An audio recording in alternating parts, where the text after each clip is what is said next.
Hello, everybody. Welcome to episode 12 of the Primetime Gorehounds. I am Primetime James Thomas, but y'all know me as simply as James. I'm here with the Gorehound himself, Paul.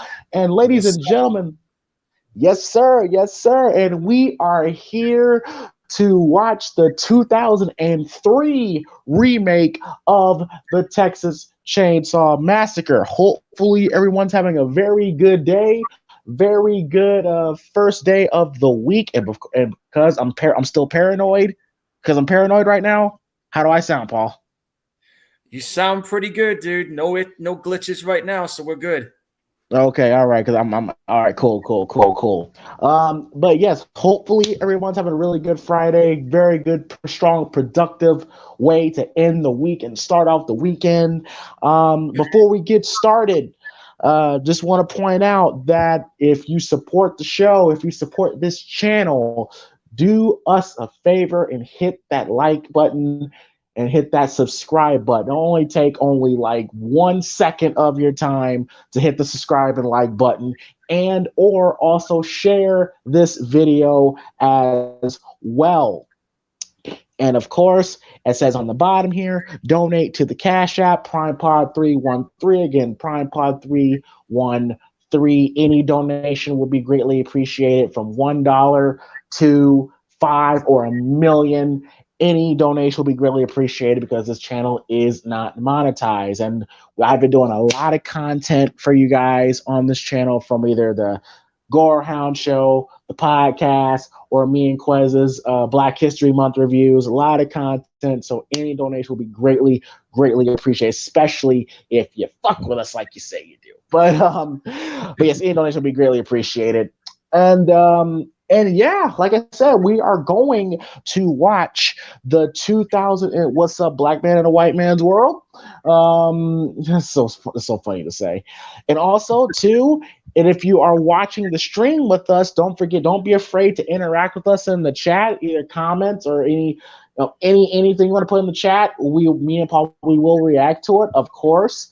And also, if you want to take this time, I'm watching it on Netflix. So if you want to pop on Netflix or pop on the DVD and set it to 2 cents, go ahead and do that now, so we can sit back, relax, and watch, in my opinion, one of the best remakes around to this very day. Oh But yeah. but Paul, how have you been, man? I've been doing good. I've just been, like I said earlier off stream, I've been mostly going out for a walk, getting some photos of a nice wildlife park area. I just beat Dying Light 2 on Twitch. That was a fun trip. Took about 13 videos to get through it, but I eventually got through it, and it was a fun game.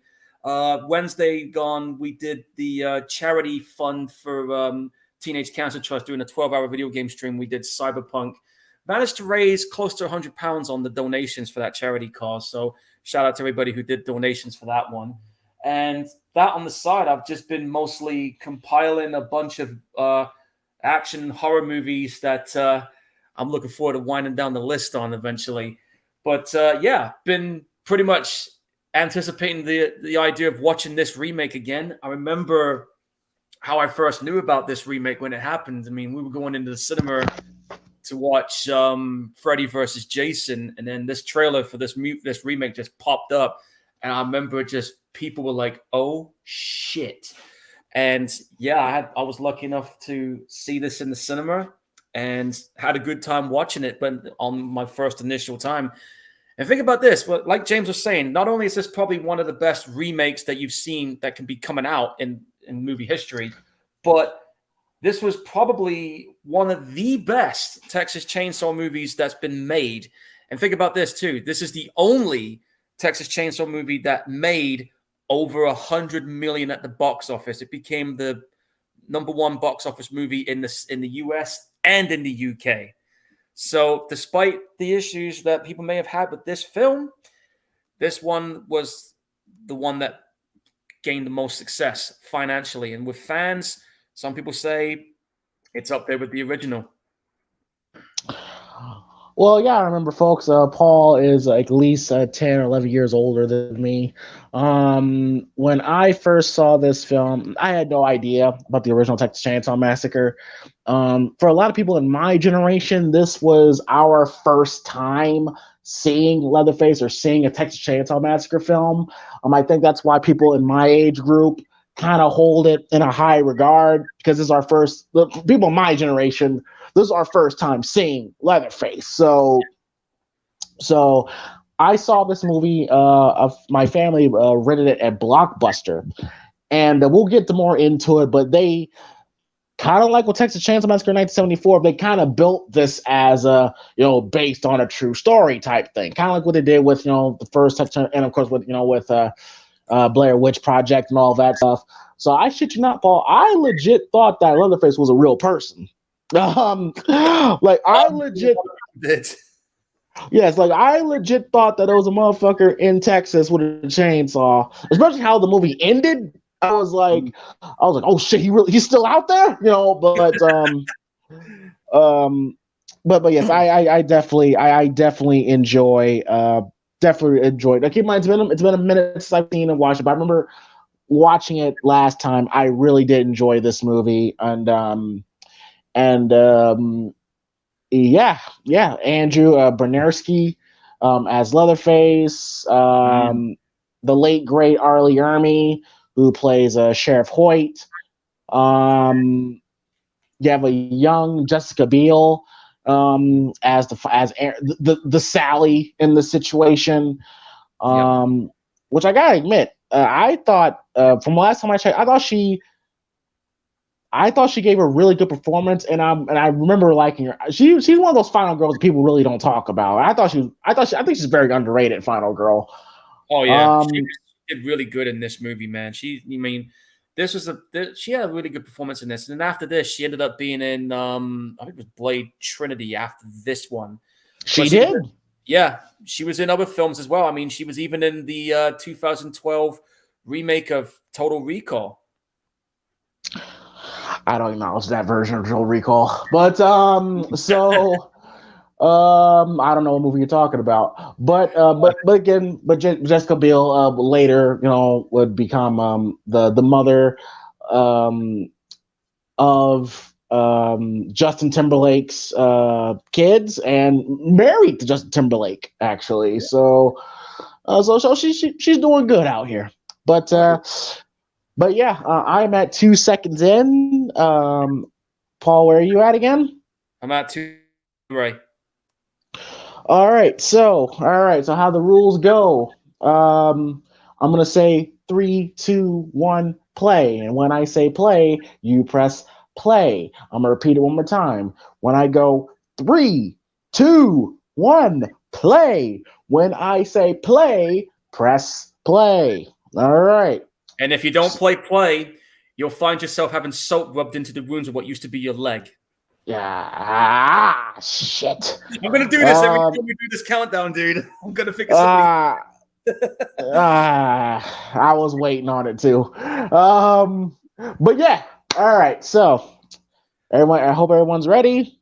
I got my bowl of popcorn here. Nachos and ready.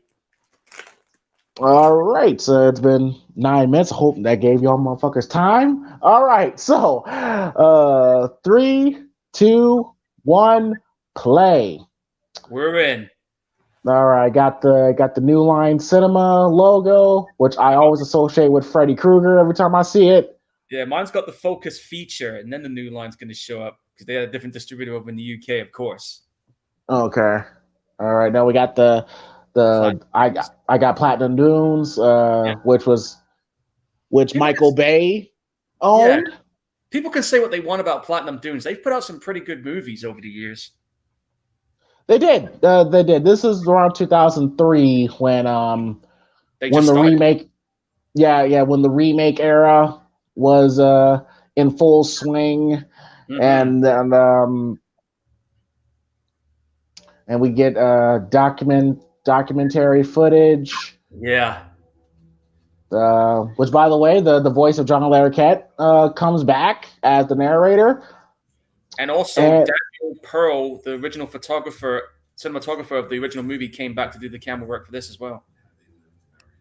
Now, I will say this though.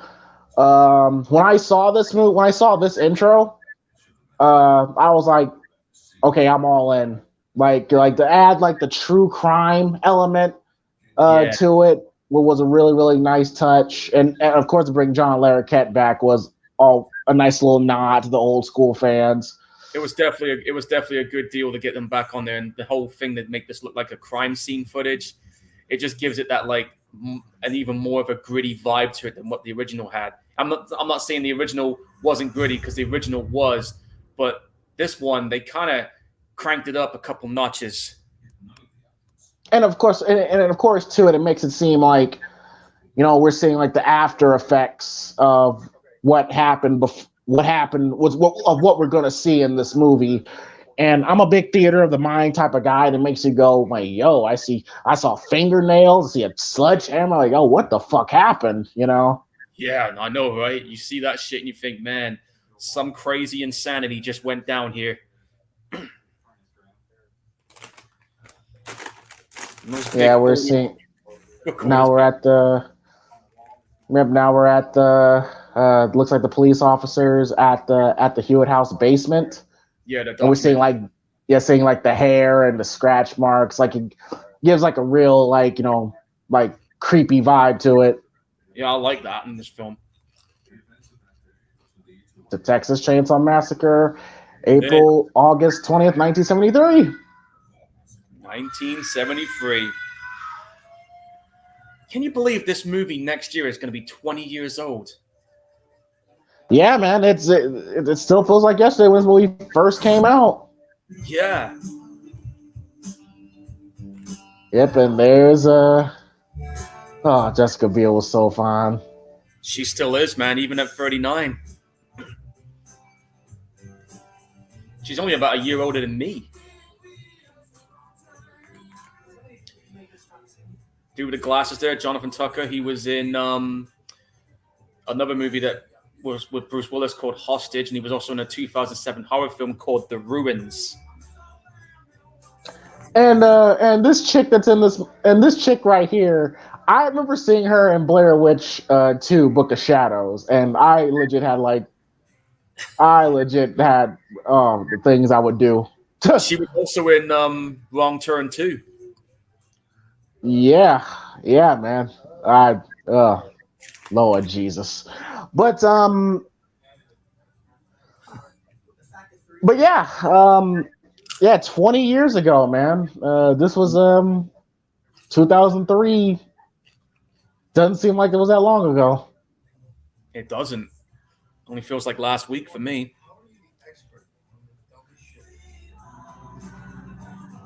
Fucking 19 when this movie came out, dude. Sweet Home Alabama, huh? Yeah, I'm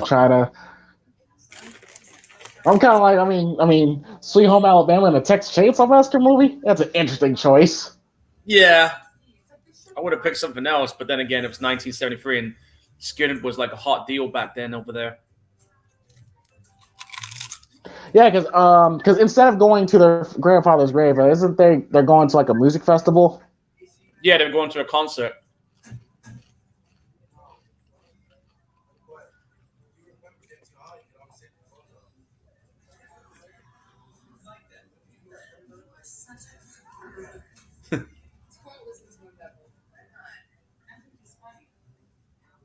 Great camera work here. I like the picture saturation on how we put the camera work here. Gives it like I do too. And you said the same DP that did the 73 film did this? Yep, same guy. He also did the camera work for the Friday the 13th remake as well. Oh yes, and I believe the director that did this went on to do the Friday the 13th remake, which I believe are two solid remakes. Yeah. I just realized something as well. In May, we have a Friday the 13th on a Friday. You know what I'm thinking, right? Oh, I know exactly what you're thinking. Let's do That it. is Friday the 13th remake on May 13th. Good way to follow Hey. this one. Little advanced preview for you folks. Well, of course, yes, it's a 70s. That is a pretty dick move she just did. Yeah, I'd be like, why? And then you mentioned he got fucking 2 pounds of it. Yeah, if a cop sees you with that, ooh, well, you're in trouble.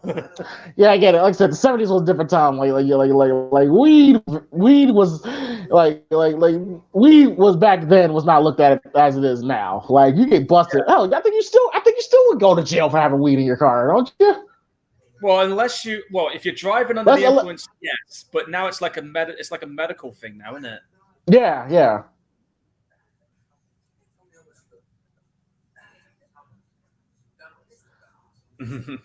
but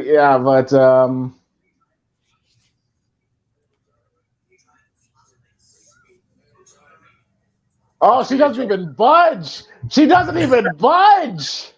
Yeah, dude, she is like, she's been through hell and back, and you can tell she don't give a fuck anymore at this point. Well, she didn't even budge at the idea of a van. Wow. Oh, another thing. The actress here is, I think her name is Lauren German. She was in Hostel Part 2, and she's in another movie that has Michael Biehn in it called The Divide. Now, in this movie, was this girl like? Did she like literally like just like survive an encounter with the Hewitt family? Yep. Why do you think she looks out of her head right now? Yeah, she looks like she like literally like just escaped. Yeah, literally. I mean, you look how black her eyes are. She's been up all night, and she looks like she's been to hell and back. Now, the one thing I will say I do remember liking about this remake is that they channeled the spirit of the original film, but it seemed like Michael Bay and the director basically took the 1974 film and injected it with steroids, pretty much. They basically they kept the spirit, but they decided to switch things up because, you know, like all good remakes, you got to switch things up a little bit. And they make it your own. Make it your own. Make it your own. Yeah. And they literally did make it their own to an extent with this. And there were some moments in this movie where, I shit you not, people in the cinema were fucking gasping. Like, one person sitting next to me was having panic attacks because of some of the tension that ramps up in this fucking movie. Panic attack, huh? Yeah. And I remember just sitting there watching this movie, popcorn in hand, and I'm just like, dude, when is this insanity gonna stop? But at the same time, I don't want it to stop because I'm enjoying this roller coaster ride. Blair meat. Ugh. But yeah, man, I just and I also like this was their it's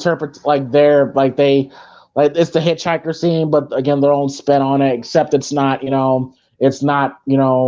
like a fucking whacked out, like it's an actual victim. Yeah. And what comes up next, probably one of the best one-shot camera scenes I've seen. We'll get to that in a second. Oh God. Yeah, how does she keep that gun up there? Wait, yo, she snatched. God damn! How did she keep that gun up there? Bro, she had a gun in her. Oh! That's what I mean. And then, bang. Now, this camera shot, I love this. The way it just pans out through the mouth and out the back of the head. This was a smart shot. Look at this. And they did that literally as one camera shot. That was like a one-shot pan out. Which, by the way, one shots, they're not easy to pull off. No.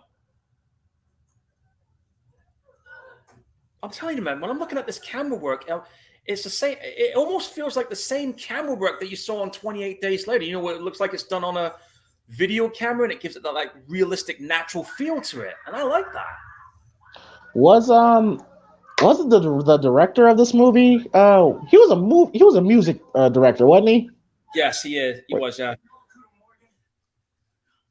The other film he did after this was that Conan the Barbarian reboot, which had Jason Momoa in it, but he also did another film after this one. I think it was called Pathfinder.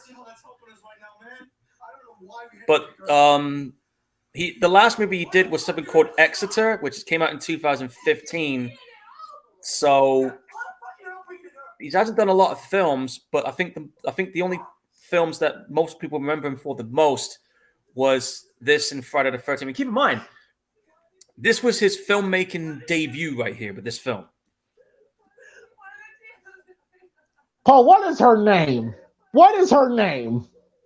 What, her? I'm checking it out now. Her name is... Damn, I forgot how fine she was. What's her name? Her name is Erica Learson. Erica Learson. Yes, I totally forgot her name. She's 46 right now. Her birthday 46? Yeah, her birthday was like on Valentine's Day. But yeah, she was in Wrong Turn 2. She was in Hollywood Ending. Anything else? Magic in the Moonlight. She hasn't done a film since 2015. And her last TV appearance was 2012. I don't know what she's doing right now, but it's been about 7 years since she's done something. Well, send her my way. I got some film ideas for her.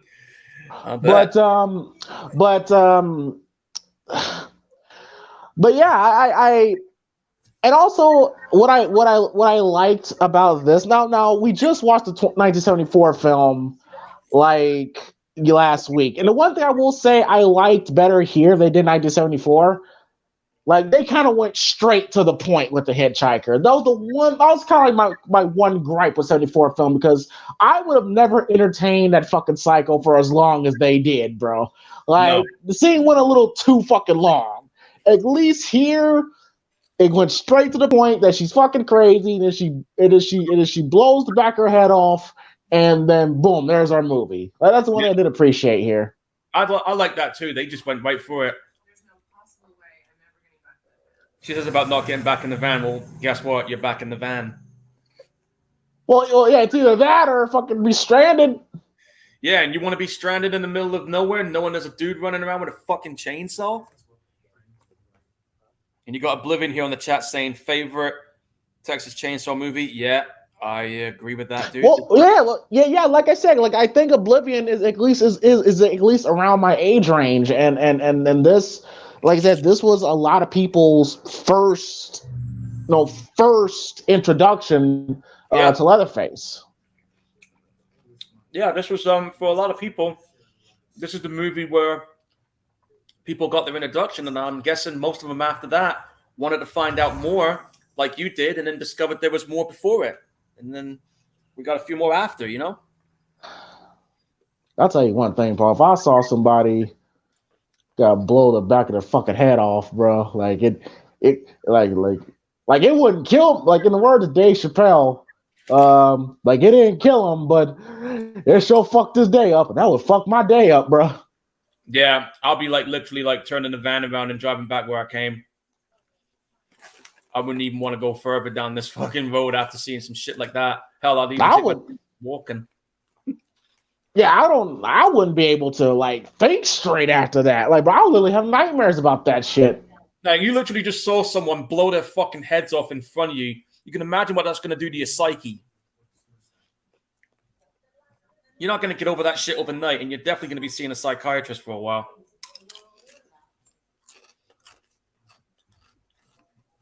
Ugh. Flies on pigs. That shit's not edible, dude. But then again, it's the 70s, but still. You want to eat that shit?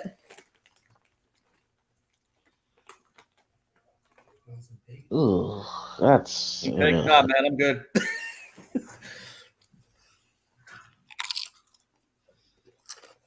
But so where would you put Andrew Bernarski on the echelon of Leatherface actors? Right now, he probably he'd probably be in my top 3 for a while. I had him in my top 2, but then after seeing what that Mark Burnham did on that new one, I would say he's there with the top. He's one of my top 3s now. So it would be Gunnar Hansen, and for a while it was Gunnar Hansen, then it was Andrew, and now for me it's Gunnar, Mark Burnham, and Andrew. Yeah, I know that. There was some controversy with Andrew Bernarski because apparently he kind of had some beef with Gunnar Hansen. Yeah, I just saw it on his About own Facebook.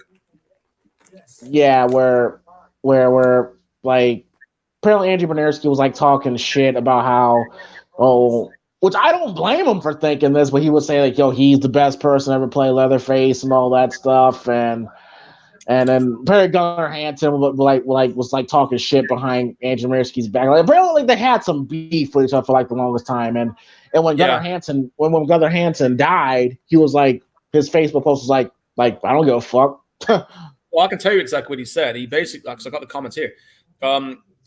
When the morning news broke up that Gunnar died, Bernarski responded on Facebook by saying "boo hoo." When a fan said to him, "Nice of you to insult the legend that is Gunnar Hansen," he replied by saying, "Could give 0 fucks, suck his dead nuts." Ooh, That's gave him a fuck still. But then he clarified. He originally posted said "boo hoo," yes, but not to tag himself. But basically, he kind of knew he fucked up. But at the same time, he kind of explained a little bit why he was like that. So, be that as it may. Yeah, which is unfortunate. Yes, I know, because the thing is, controversy aside, this guy, I will admit, he actually did, just like the last guy in that recent movie. This guy did give Gunnar Hansen's turn a run for its money. I mean, this guy. He gives a great fucking performance as Leatherface. Like big, hulking, intimidating. Like definitely one of the scarier versions of Leatherface. Like absolutely. Yeah, I mean, you look at how another thing as well. You look at the way Leatherface looks in this movie. I mean, look at that picture you guys are seeing on YouTube right now. He looks like he stepped out of a fucking apocalyptic movie.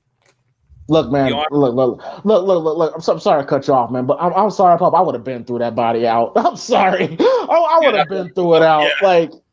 But then again, when you drive back into town, how are you going to explain a big gaping fucking hole in the back of your truck with blood and brains on it? I'll think of something, man. But ain't no fucking. Oh God. Brain pieces. Good luck. Good luck explaining that one.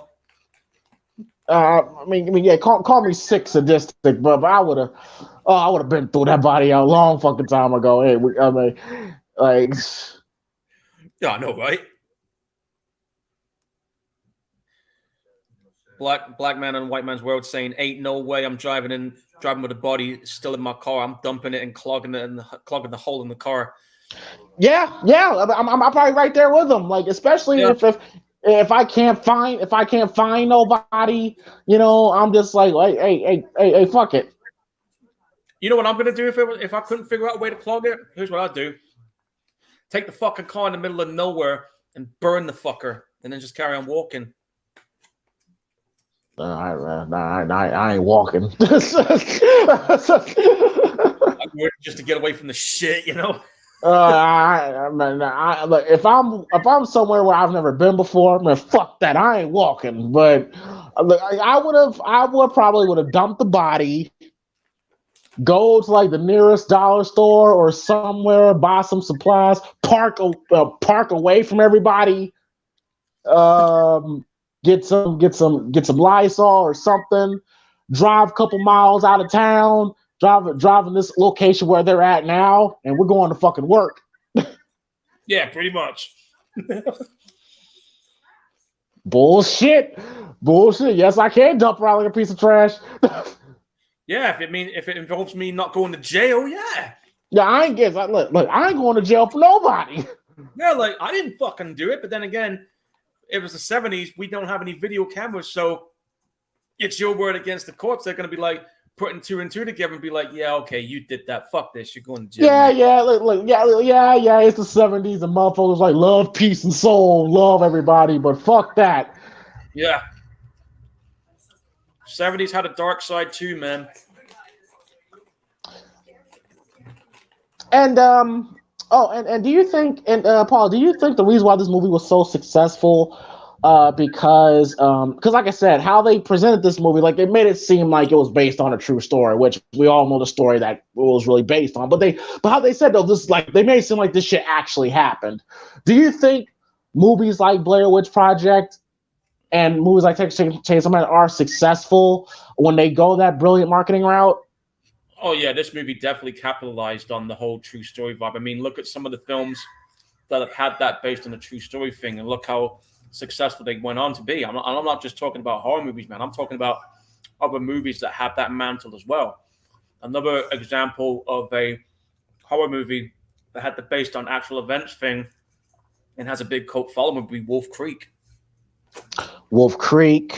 I know Paranormal Activity did that. Oh, man.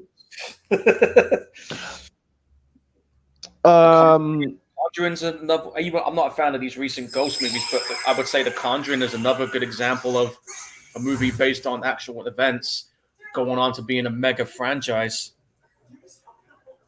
That would be the most recent example.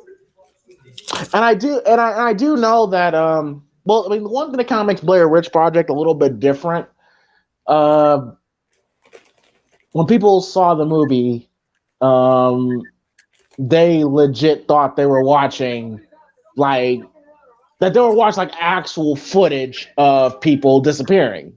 Yeah. Keep in mind, folks. Okay, the internet, even in 2003, was a different time. Like, I'm pretty sure MSN Messenger was like a month old. Hell, back then when they were talking about websites, people were saying, it ain't like now where you can just say go to Twitter or go to YouTube. People were saying back then www.something.com. Like, nobody says that anymore. www. Like, imagine how stupid you would sound if you just go, yeah, follow me at www.twitter.com. Like, yeah, that does kind of sound stupid nowadays. Now you can just go, here's the link. John Jay says, I ain't walking through fucking rural bum. Well, like he said, he ain't walking through there. I don't blame you, dude. I don't blame you one bit. Movies like this kind of gets people thinking. You know what I'm saying? Yeah, exactly. But yeah, the internet back then wasn't new, but it was definitely not what it is now. No, I mean, back then it was like early days, and you got those annoying, pain in the ass fucking phone dial-ups with that annoying noise, and you went like no tomorrow. Now we got Wi-Fi, social media, and everything loads up pretty quick. I know you got to worry about it's just a monthly payment, whereas back then you were trying to find something, you were trying to print something, be ready for a near PlayStation 5 price tag phone bill. Yeah, just to fucking print out a picture would be like an all-day project. Yeah. And the thing about Blair Witch, that came out in 1999, and the film's timeline was set in 1994. And again, because internet was not a big thing like it is today, the whole marketing of it worked because the actors used their actual names. They were a bunch of unknowns, and they really played it to the point where you thought, man, these people really have gone fucking missing. And all of a sudden they watch it on TV and see these guys are actually being interviewed for the success of their movie. And they're just like, wait, weren't they, fuck. They bought it for hook, line, and sinker. Yeah, we got played. Yeah. And I did see the recent one they did in 2016, the one that was just called Blair Witch, which I will say is, to me, the proper follow-up to the original movie. Fuck that Book of Shadows, because that Book of Shadows movie sucks. The one they did afterwards 16 years later is the true natural follow-up. I got both those movies too. There's that fucking house. I gotta admit also, this house here looks way more creepier than the original one. Well, one thing, if you name your son Jedediah, yeah, you're setting him up for failure. And two, I do agree. Like the house in itself is a character. Oh yeah. Like the 74 house. Like on the outside, it looks like a regular normal house. It's more of the inside of the house that was a character in itself. But here, like it just looks creepy. That is definitely not a house I'm knocking on the door for help. I don't give a shit if it was no. Like I would not. In fact, apparently this house is it's still up in Texas. Like it's still up. Now this guy here with the wheelchair, he's no longer among the living, unfortunately. But believe it or not, he was the truck driver who gets stabbed by the T-1000 in Terminator 2. When he's like, "You're right," and then that's him. Oh, that's him? Yeah, that's him. Oh, interesting. Unfortunately, he died in 2015. He was 81. And you may not believe this also, but I think he was also the pickup truck driver who had a little cameo in the remake of Friday the 13th. I'm pretty sure it was the same guy. Might have been an uncredited cameo because I don't see it listed here, but it looked like him. So so this movie never got a sequel. Like it was this, and then it went to the prequel, which me and Paul discussed, which I thought was very unnecessary. Like I said, I didn't mind it. I mean, there are some issues I have with it. I mean, yeah, I agree to some extent. It's not necessary to have a sequel, but again, there were people. I was one of them. I was no different back in the day. That were curious to see how it all went down. It was the same thing with the prequel for The Thing. That was the same reason. I was curious, Yeah, you can be curious, but I'm just like, I don't need to know. Like, I don't need to know. Like with The Thing, I don't need to know about what happened with them. I don't care what happened with the Norwegians. And with this, like, I don't give a fuck about how Levin's got his chainsaw. Like, yep, some people Arlie Ermy. Like, I'm sorry. Like, if I see him come out, he's spitting tobacco out, he's looking like that, I'll be like, wait, what the fuck? That is one dodgy ass cop.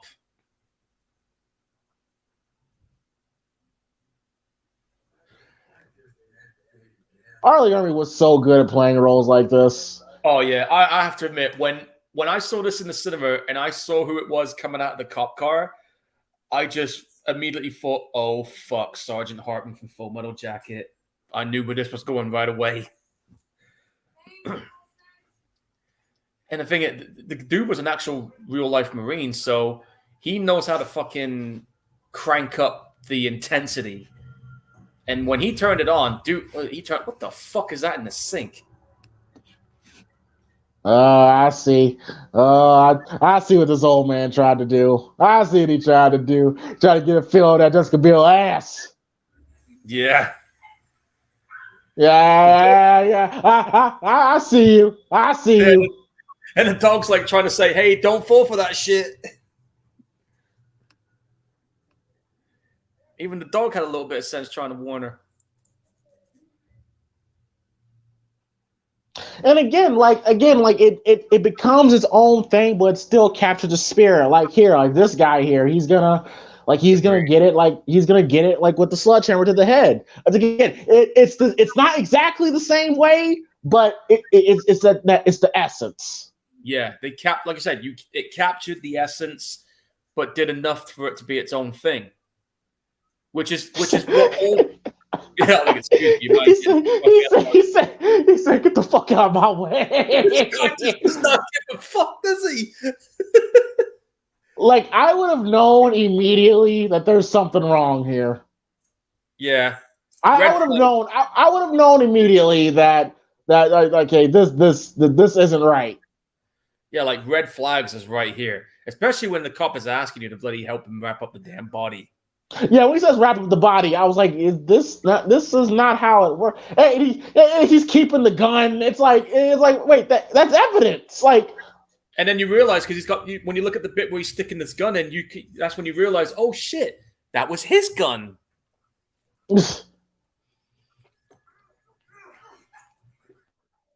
Dirty old bastard.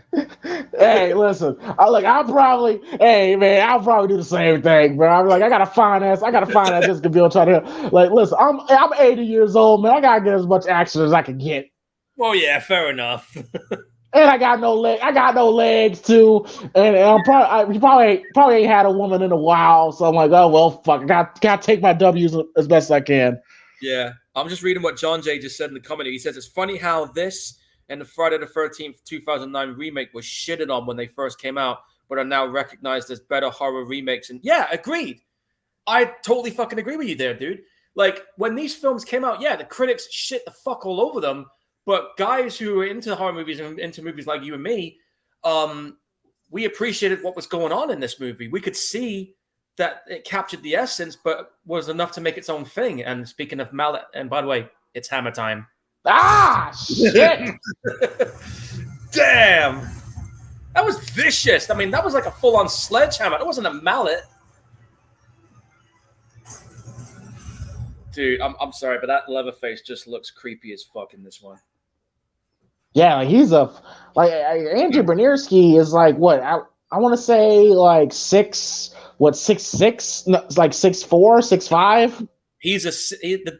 Let me get his information up, and I will tell you. This dude is 6'5", 280 pounds.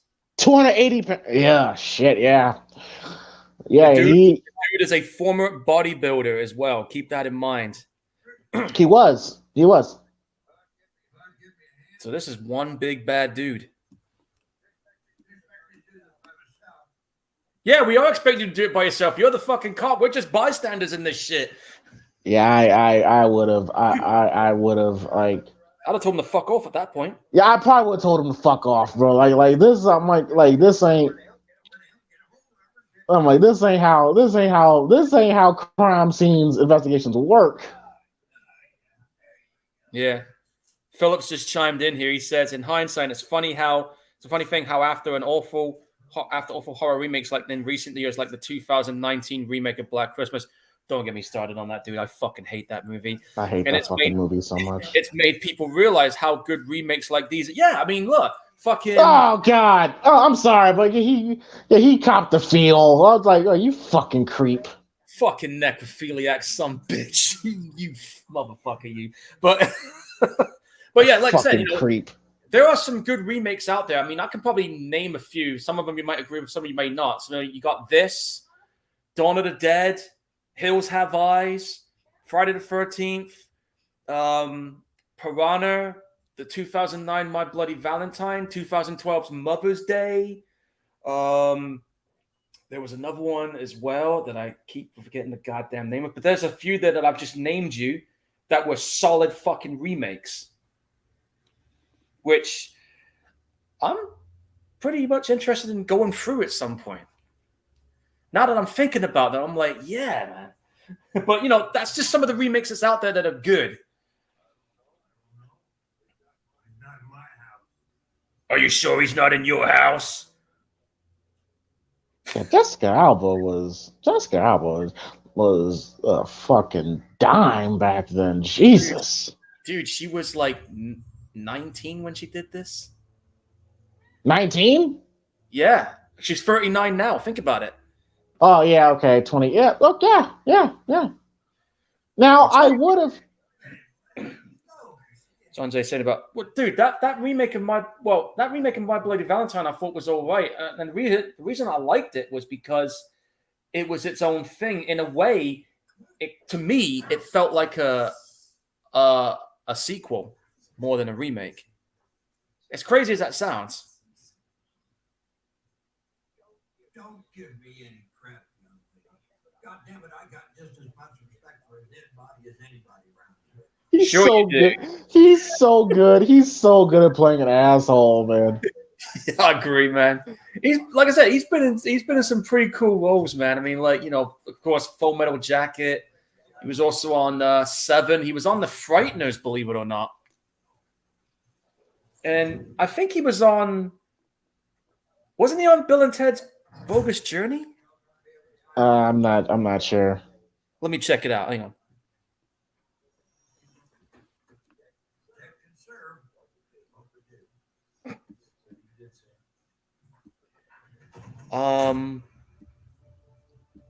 And again, I love the shots here, and they showed it before, but like when she's going through the forest, how it's lit, how it's shot, like I really enjoy how the cinematography here, and then when they're in the forest, really good stuff.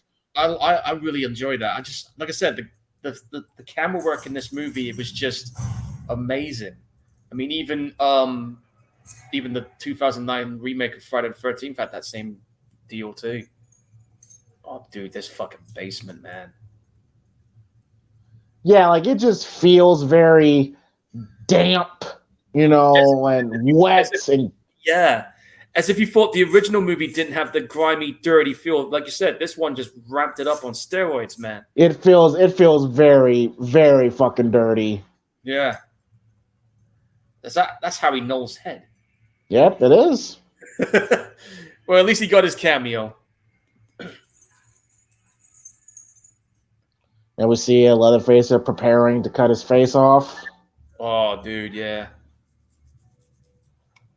But yeah, that basement is just wild. I know, right? It's the stuff of nightmares are made of. Just going down and shit like that makes your skin crawl. I'm not cleaning that shit up. Are you kidding me? Man, bullshit. Get in here and clean this shit up. I ain't doing it by myself. I ain't picking those brains, man. Kiss my ass. I ain't doing that.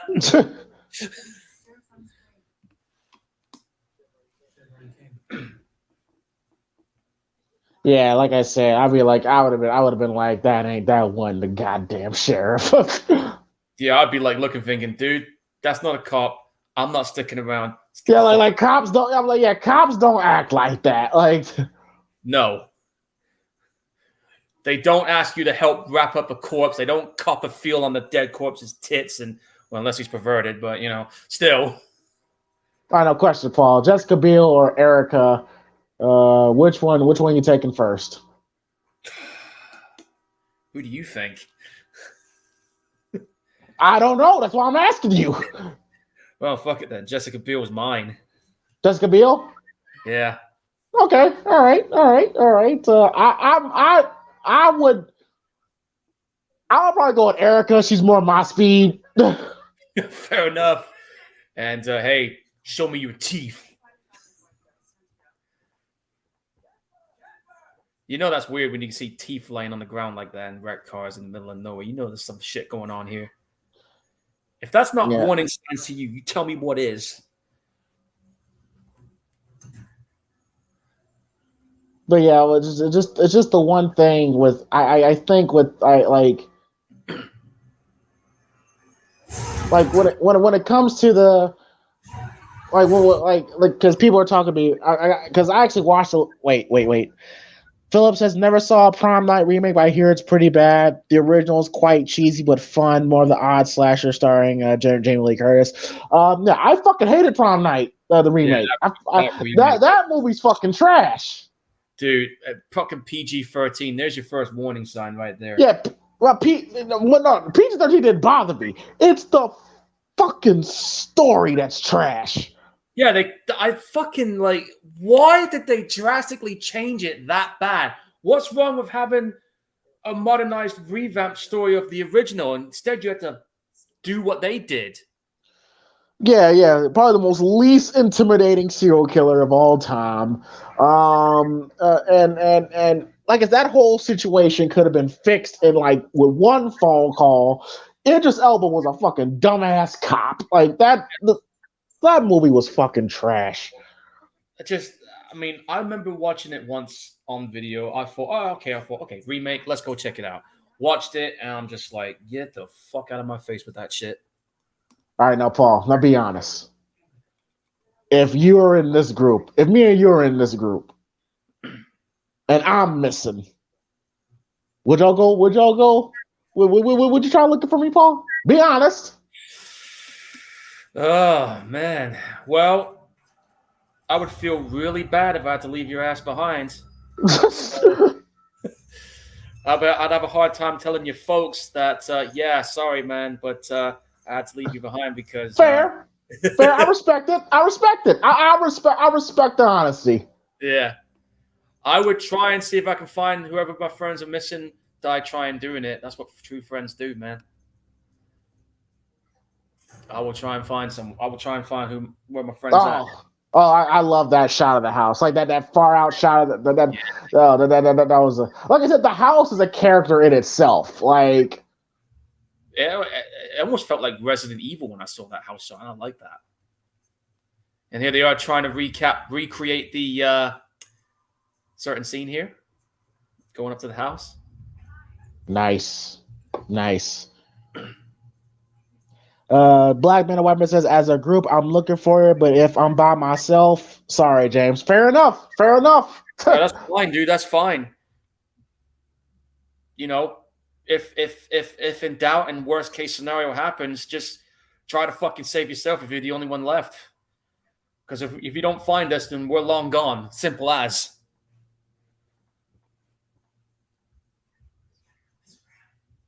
Yeah, but and this scene here is like when Leather comes out when he comes out with the chainsaw, that's such a badass moment. Yeah, dude. That's such a great like the intro. Like we've already seen Leatherface, but when we actually see him in action, though, oh, it's such a great fucking moment. Yeah, and the way he can move, the agility of his speed. That's what makes it scary for this one. It's like a guy his size, no way should they be moving that fast. Should not be moving like that. That's like Brock Lesnar in Human type deal right there, man. You know what? I like that shot of him looking through the wall. That was a nice shot. You're going to think I'm crazy for saying this, but fuck it. I'm going to go ahead and say it. This is like a Brock Lesnar version of Leatherface. I understand. Oh, I'm glad you said that because I did some research on this. And apparently, Andrew Bernarski wasn't the first choice. They actually. Wait, what are you gonna say, Paul? Who were they gonna get if not Andrew? I heard they were gonna get Dolph Lundgren. That would have worked to some extent. That would have put his ass back on the map. Although he did come back when he did the Expendables, of course, but. But Dolph fucking Lundgren, Sergeant Andrew Scott, Drago as Leatherface, that would have been really fucking cool. That would have been crazy. I would have loved to have seen that if we went that way. But yeah, this is a. And all this time, I thought this old man was calling, was saying, bring it, like for a fight. But he's actually calling Leatherface to come up. Yeah, I know, right? He's all like, bring it. Like, you think he's calling, like, you think he's saying, like, come fight me. No, he's calling Leatherface to come out. Yeah. Oh, this is great. The door opens and he rubs at that chainsaw with one. Here we go. Dude, that chainsaw just looks menacing as fuck this time. That is, he looks, the way how he comes out was so fucking badass. Yeah. And you notice the blade is longer on this one, too? Look at the size of that thing. This guy's a fucking monster. Look at the size of him. It's one big bastard. He's a fucking monster. And watch this when he's running. No way a guy his size should be running like this.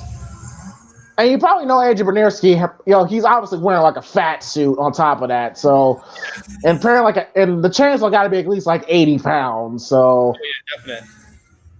Oh, this is scary. Like, don't I cannot imagine that, bro. Like, dude. you're going.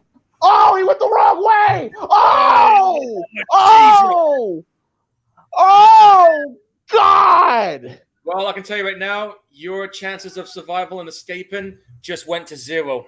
Ooh, he cut his leg off, clean off. God damn.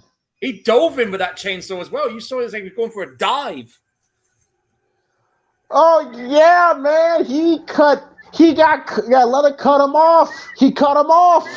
Yeah. Dog knows what's up. He's like, yeah, I'll pass. Oh, I hate that. Oh God. I hate that. I hate that so much. I hate fingernails doing that. Oh. Woo! That was That makes me cringe every time I see those fingernails come off like that, or the whole entire plate just. Ugh. I'll say this though, Paul, and this is where some people does critique the film. They say that chainsaws don't really do that. Like they just don't cut through the bone like that. I think that's why they said with the original it was a little bit more realistic with the original chainsaw. Because remember how he killed Franklin. Like normally chainsaws, you have to put in work for it to cut through like that. Like going through bone and stuff. That take a couple, because chainsaws, they're meant to tear down trees. So and it takes a while. Bodies. Yeah, they're not meant to tear out human bodies. So I do understand people's critique, chainsaws don't cut through like that, but unless you've got that chainsaw that Buzzsaw had on the Running Man, then that's a different story. But yeah. Still. God. Well, can you just imagine that, bro? You literally just went to go look for your friend, and you in this 6'5", 300-pound with a chainsaw chasing you, bro. I would have been fucking hauling ass. I'm out the fucking door, and that's it. I'm done. I'll be like, right, fuck it, we're out of here. And then this fucking guy is moving like fucking Brock Lesnar. Like, bro, I'd be scared shitless. I know, right? Another great shot. Yeah, I love that. The one thing that this movie does really good, the shots of the house is so fucking, especially at night. Yeah, the visual presentation. Oh, there's blood still shooting out of that leg. Do you see that? You can see it still spitting. Oh, yeah, and there's the meat hook. Yep. And guys, remember what I said about if you don't press play, you'd end up with salt in your wound of what used to be your leg? Oh, I love that moment. He looked at the meat hook and he just knew what was coming. Yeah.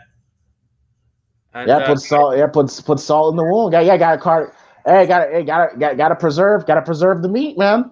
Yeah, and that's that salt that dissolves as well. That's they're the worst. Now, just imagine that, bro. Like you're in a meat hook, your leg cut off. There's absolutely no chance you're gonna make it through this. Dude, just fucking kill me now. At this point, just get at this point, Paul. I'd be like, I'm going down swinging. At this point, I'm going to go down swinging. Yeah, but first of all, you got to get yourself off that hook. Well, but even back then, I don't give a fuck how big and scary, but I'm punching and shit. Like I'm gonna annoy the fuck out of you until you kill me. Yeah, I'm the same way. It's if I'm going down, I'm making sure I'm gonna get some shots in. I'll give you a scar you ain't washing off before you kill me. If I was in that situation. I think your boyfriend shot that little girl. But our Sheriff Hoyt character, like the one thing about this movie is that, Sheriff Hoyt's character is you get the idea that he's just a fucking sicko. With Leatherface, if you look at it from his perspective, he's more of a sympathetic bad guy. He feels like he's doing this to protect his home, pretty much. Yeah. He's just basically doing his job. He's doing what he knows. Basically doing what he knows, yeah. And this guy here is just a straight up sadistic fuck. Yeah, he's a straight up psychopath. Yeah. And then we got this here. Him making his new face. And a rarity, we get a glimpse of his actual face. When I saw this scene, I always took it as, because we're going to see his face, which we barely never really see Leather's face like that. So I thought it was a nice little touch. But I always took it as You know, again, he's been. Hey, where the fuck is your nose at? Oh God. Ugh. Where's your nose at, dude? Bite it off or something? Yeah, but I always took it as okay. He was always picked on as being ugly, so he probably wears other people's faces, you Which they know, to feel better about himself. Yeah, and I guess they kind of explained that, I guess, with the one they did after this, but, you know. Ah, fuck that movie. That's going to be an age-old debate. but Sheriff Hoyt, like this movie could not have Leatherface in it, and he could really be a villain in its own movie if he wanted to be. Yeah, look at this guy. Get the fuck over there! Okay, what would you do if this guy was shouting in your face like that? If it was Ali or me, we're talking. I'm fighting, but I don't give a fuck. But I'm literally punching the shit out of him. Yeah, same here. But keep in mind, this guy's got military training, so. Well, the character, well, Arlie Ermy himself, like not the character.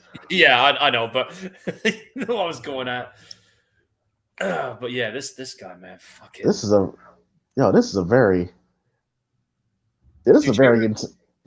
intense scene. Did you ever feel very uneasy when this scene was going down? Because I know why. I felt very uneasy. Like, and apparently they said that the actor, like, they're getting the glasses. Yeah, like, apparently, he legit got sick. Like, he physically made himself do that. That right there is like method acting at its finest. Putting yourself, like, really putting yourself in, not only in that frame of mind, but to physically put yourself through that kind of hell to make it authentic. You know, that's what a good actor does right there, dude.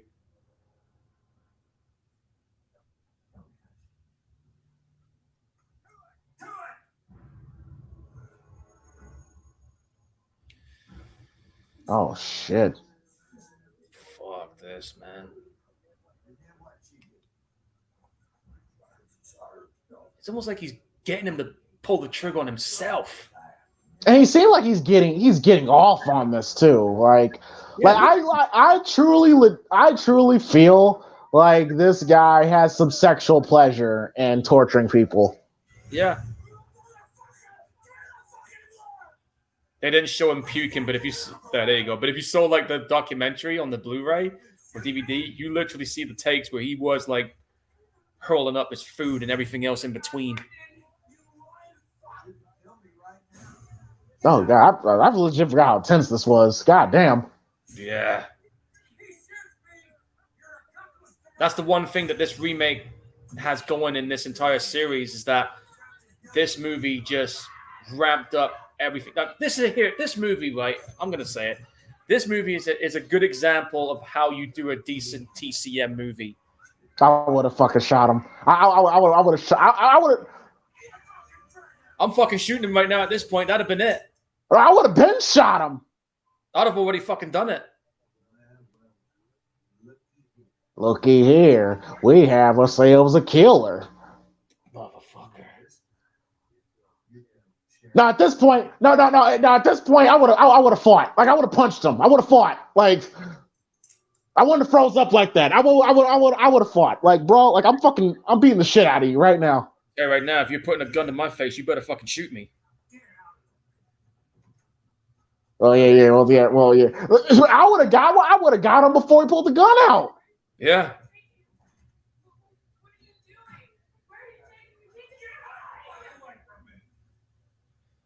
Jeez, on that shot, that house. Man, they are milking the fuck out of that shot of the house. It is a good shot. It's man. every scene is them like yes, they're showing that shot of the house. I know. Dude, you're already at the point of escaping, and even if you get out of that meat hook, how do you plan on getting out of there? You only got like I said, I'm going out. I'm going out fighting. That's what I'm doing. Like I'm screaming and yelling and fucking like I'm gonna annoy Leatherface to the point where he's like, man, like fucking kill me, cause if I die, if I die, it spoils the meat. So yeah. Oh man, I would not want to be in this kid's position right now. like I said, I would have. Oh god, I would have fucking attacked him. Like I would like. Oh, I wouldn't give a fuck if he was a cop or not. I'm kicking his ass. I would know he's not a cop. Yeah, exactly. I mean, all the red flags were there when he's asking you to help him wrap the damn body up.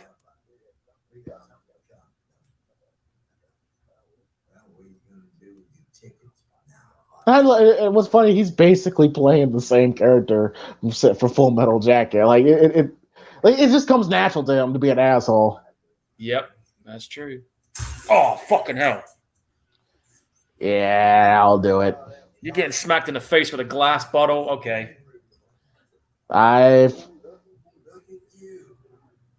Yeah, that will, that would suck. Get hit with a glass bottle.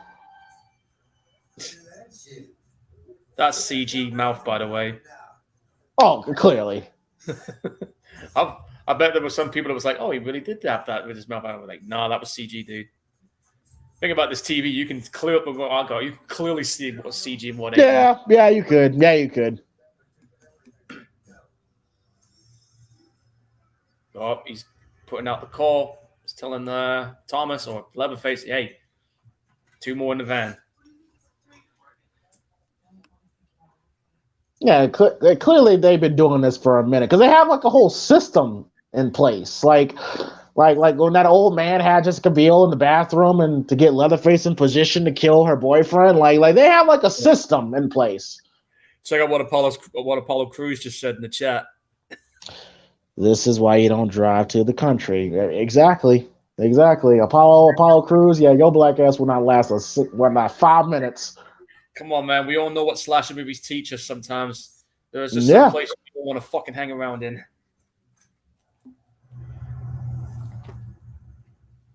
And there's that fucking house shot again. They keep showing that shot every time.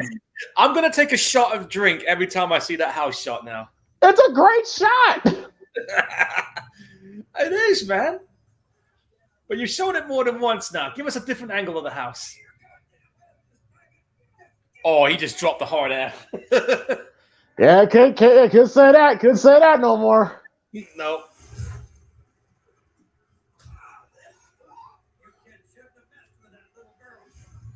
Well, how were they supposed to know, dude?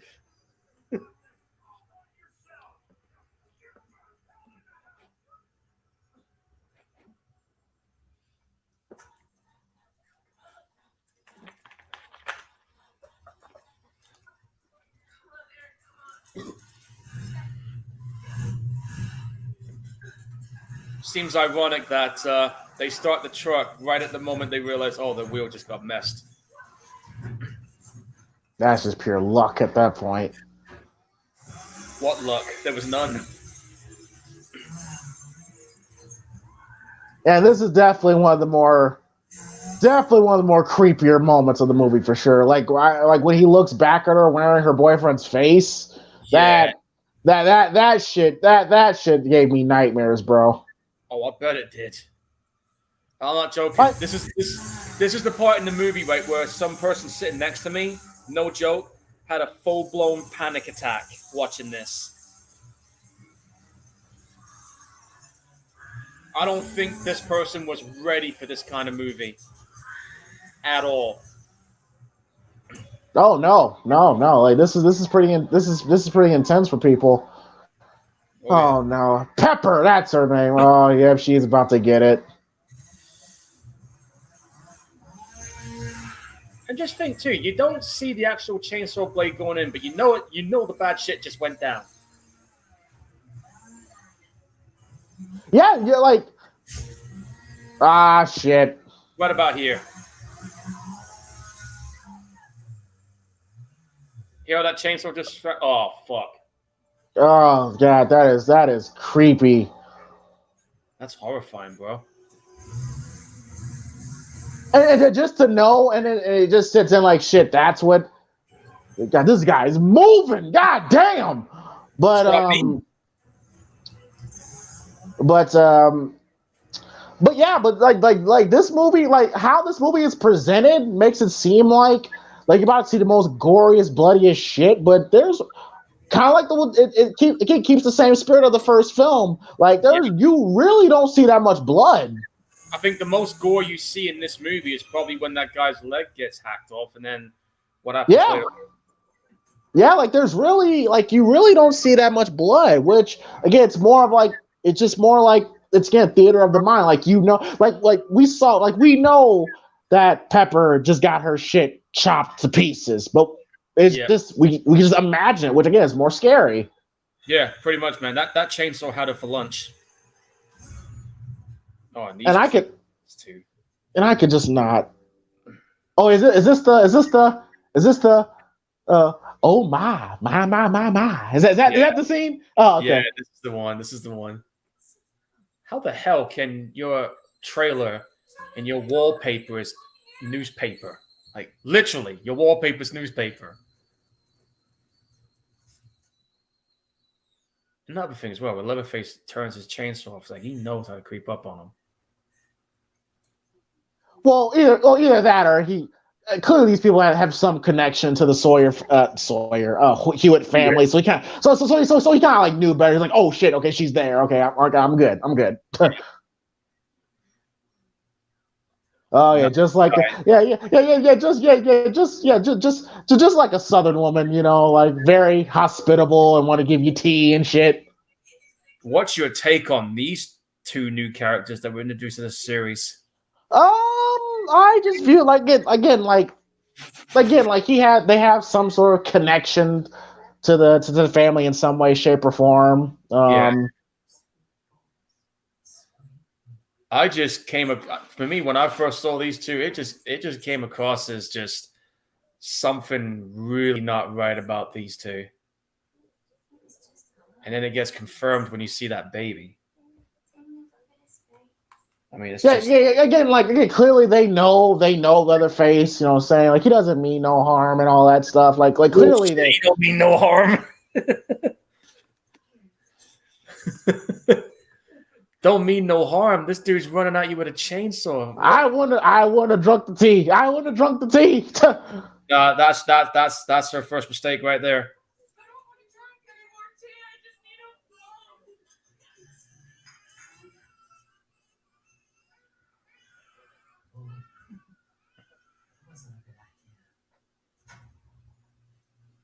God, even that food's fried as shit.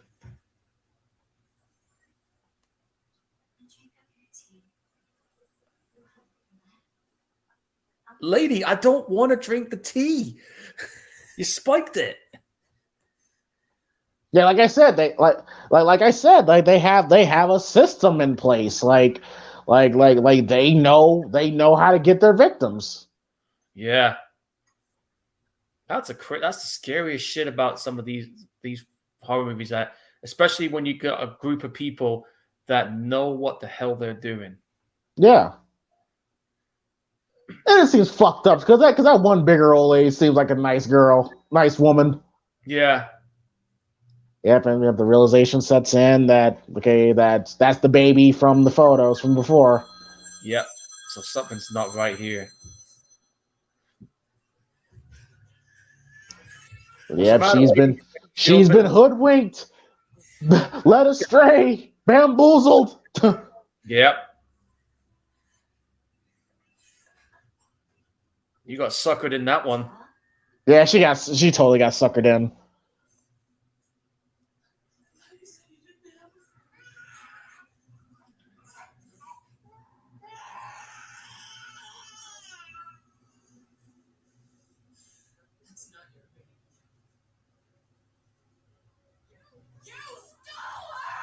Mm-hmm.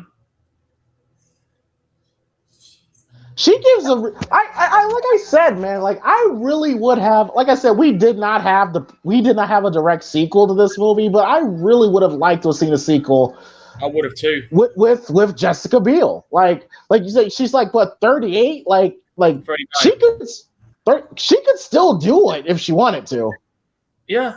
I don't know what. Well, here's the problem though, because this was a New Line Cinema joint. This was a Platinum Dunes joint. They don't own it anymore.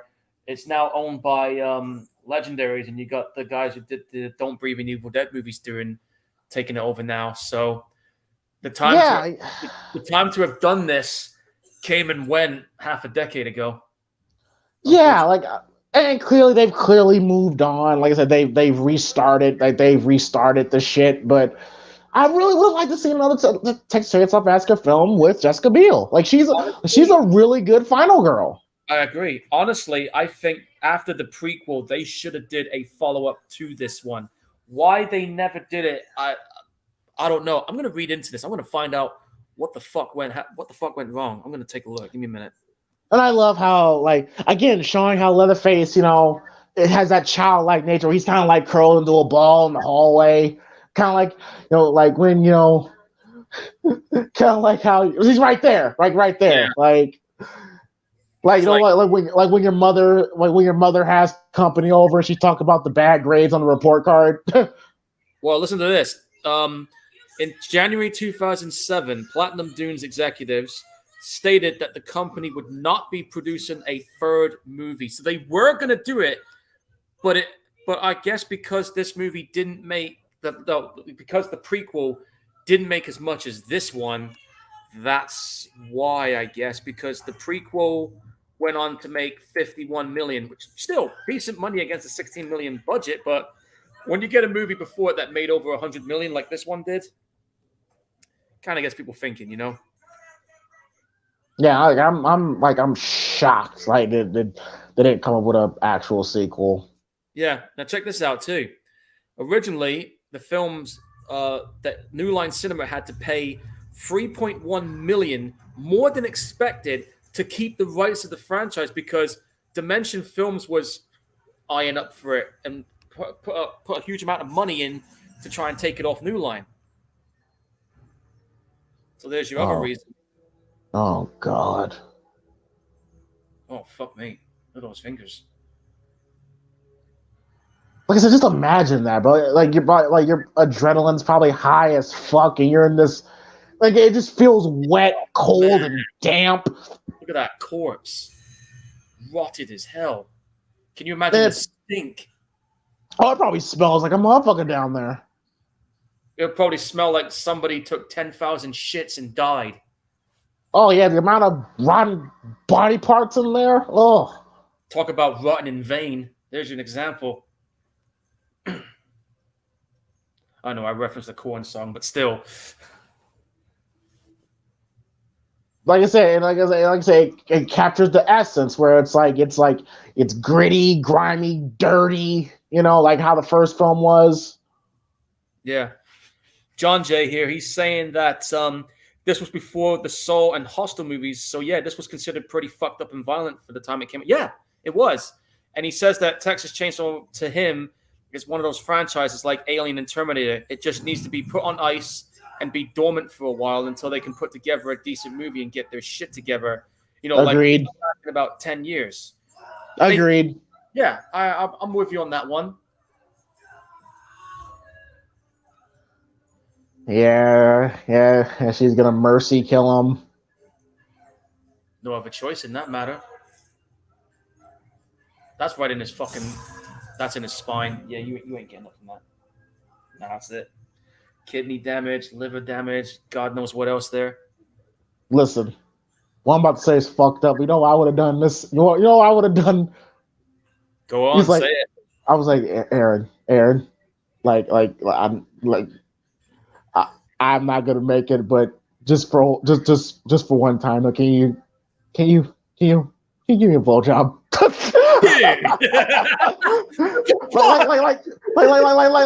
like, come on, man! Like, you're at perfect height. Like we're in the perfect position. Like, yeah, suck me off before I'm dead. Yeah, just suck me off. Just one time, man. Come on, just give me one. Just give me one. Give me 3 minutes of happiness before you kill me. Yeah, give me a bit of euphoria. Can you imagine if he said that? Dude, can you imagine if they actually had that in the script? The fucking film censor would be sitting there like, Oh shit! I would have. Oh god! If I made a parody movie, that's what I would do. Yeah, Like, I'd be interested. I got a boyfriend, but he has no face. I got a face still. Like, come on, man! Like, you just like you're right there. I'm here, and Yeah, she does him no favors. Like she stabs him in the stomach. God damn. that's a slow death right there. Yeah, like I would be like, I'm like, you fucked up. Think about this too. You bleed a lot in that area. Yeah, I'm like, yo, you can give me in the head or something. Yeah, I mean, what couldn't you have just stood on the piano and just got a little higher with the knife?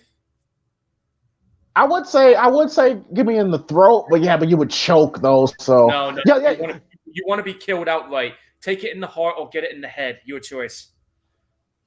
So now, right there, Paul, like when she's covered in the blood, that's literally like the most amount of gore we've had in this movie. Pretty much, yeah. Oh, and there's that other guy. The way he's looking in that damn crack in the floor.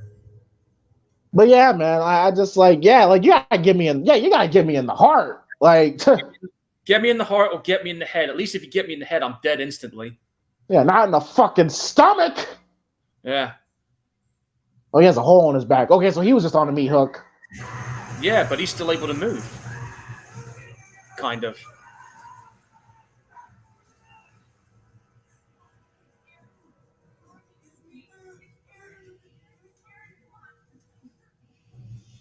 This is where the third act. This is where shit just gets fucking tense. That was another great shot of him. Like I will say what you want to say about the movie, but they got Leatherface fucking perfect.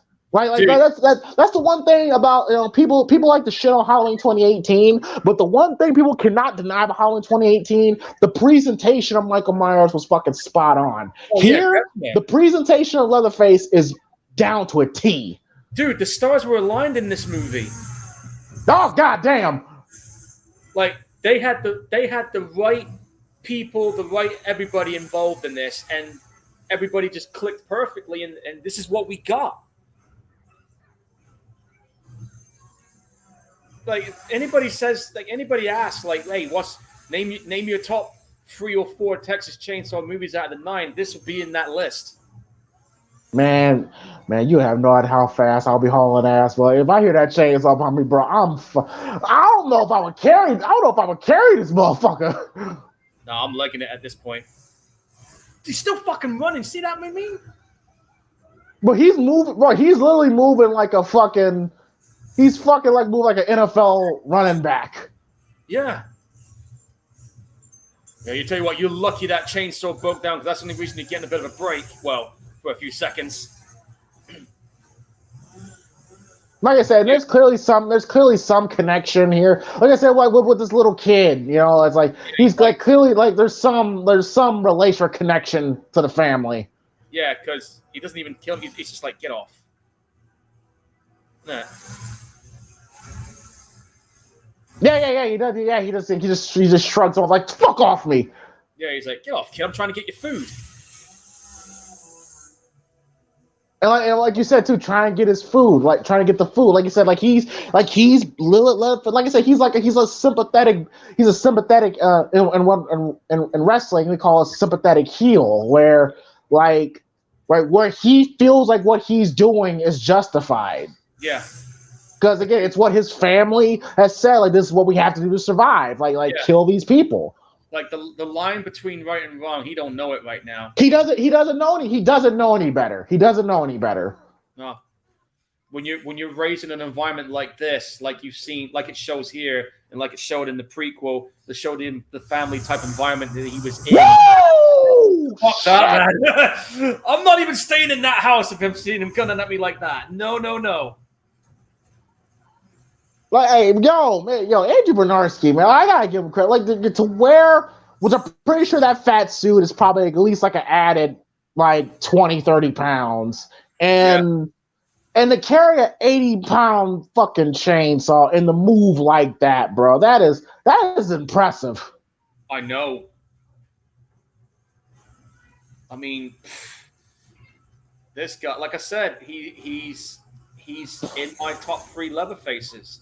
God, if he wasn't if he wasn't such a dickhead, though, man, I would have liked to have seen him play like how James Jude Courtney is to Michael Myers, how Kane Hodder is to Jason. Like, I would have liked to have seen him play Leatherface, like forever, pretty I'll much. tell you what, Kane Hodder as Jason.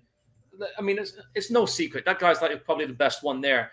For me, another good example of a perfect. Put my teeth back in. Another good actor who played Jason well had to be the one in that remake as well, Derek Mears. Yeah, he's a good Jason. My personal favorite Jason is the one on Part 4, in my opinion. But when people say Kane Hodder or Ted White, yeah, would be I fucking hate rats. I actually met when I was at one of the Comic Cons in 2019. I actually met and I got a photo with CJ Graham. Well, another great Jason. Yeah. Oh yeah. Shit. That's another thing. There's these 2 fan-made Friday the 13th movies. I think it's called Vengeance, and it's like a continuation of Friday the 13th Part 6. It's free to watch on YouTube. I saw the first movie in full. Dude, it's fucking good. And they just recently dropped the sequel. Oh shit! And CJ Graham is playing Jason's dad. That's hilarious. It's actually interesting how they brought him in this one, man. That's something you now, let me ask you the question, Paul. Yeah. Do you think he should have kept Jessica Biel's boyfriend's face, or are you okay with him changing back to the original face? I think just for intimidation factor, I would have had his boyfriend's face on him. Thank you. I think because imagine how symbolic or that would be. To be Jessica Biel and make it seem like that, like if Leatherface catches her and she sees her boyfriend's face doing it, that'd be fucking fucked up. Exactly. But again, I understand why they made him change back to the original face. Yeah. I mean, dude, this Leatherface, man, he is just. And the fact he does this shit in one, he gets the chainsaw in one stroke is pretty, because I've seen people where it takes people multiple times to rev that chainsaw up. Yeah.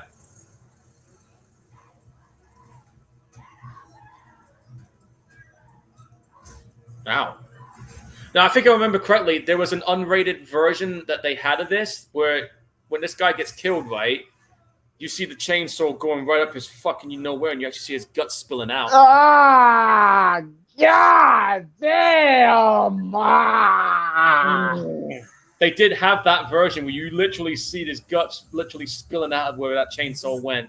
But you know what? I'm glad they didn't show it, because we could put 2 and 2 together. Like, I know, but you know how I am. I would have loved to seen that gore, but that would have sent the. This man's hauling fucking ass. God damn! Look at him go. He's right on her. Again, I think that was another tribute to the original film, how Leatherface was right behind Sally. And that's how he. And of course, he cuts he fucks his own shit up. Dude, how he sounds when he's screaming. Yeah, he doesn't sound normal. He doesn't sound like a normal human being. No, not at all. But yeah, but that scene before he chopped the shit off, like when you see Jessica Biel running, you see Leatherface in the background. But that's the exact same shot that you saw in the 74 film. I don't know if they did that on purpose, but that was a nice little wink to the fans. I'm pretty sure that was a nod for people who were old enough to remember the original. Because you gotta keep in mind, this for a lot of you, this was your first time seeing it, and there was others in the cinema that saw the original that wanted to see how this measured up. Oh, and by the way, listen, if I saw sexy ass Jessica Biel out in the middle of the road asking for help, I don't know, because I don't pick up hitchhikers. But if I saw somebody look like that, that's a tough call. And if you saw a guy running after with a chainsaw while you're waiting to pick this person up, Touche. mm-hmm. Oh shit! Oh god! Oh! Even with his leg hacked up, he's still able to move. Yo, how did he catch him? Oh, I forgot all about that scene. Dude's not human, man. Yo, the guy literally just fucking like he was not behind her at all. Yeah, EJ Movement, Apollo Crews is here for the Primetime Gorehounds, checking out what we're doing.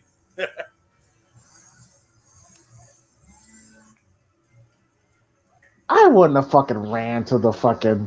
I wouldn't have ran to the meat factory. I would have. You know what? I actually kind of like the idea that they had this in the meat factory as well, because it's kind of like gives it that extra tension. I know, but I'm just saying I wouldn't have done it. Like, yeah, you want to like get your sexy ass. Don't put your sexy ass in there. She don't know how to get out of it. Then she's just thinking of what's there.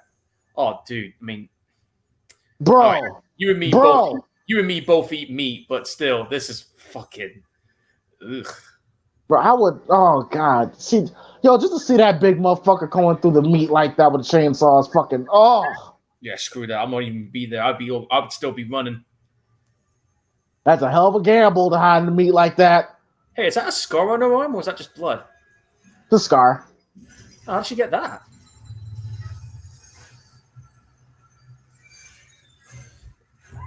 Now he's making the meat move, and then here he comes again. Right, that was smart on his part. Mm.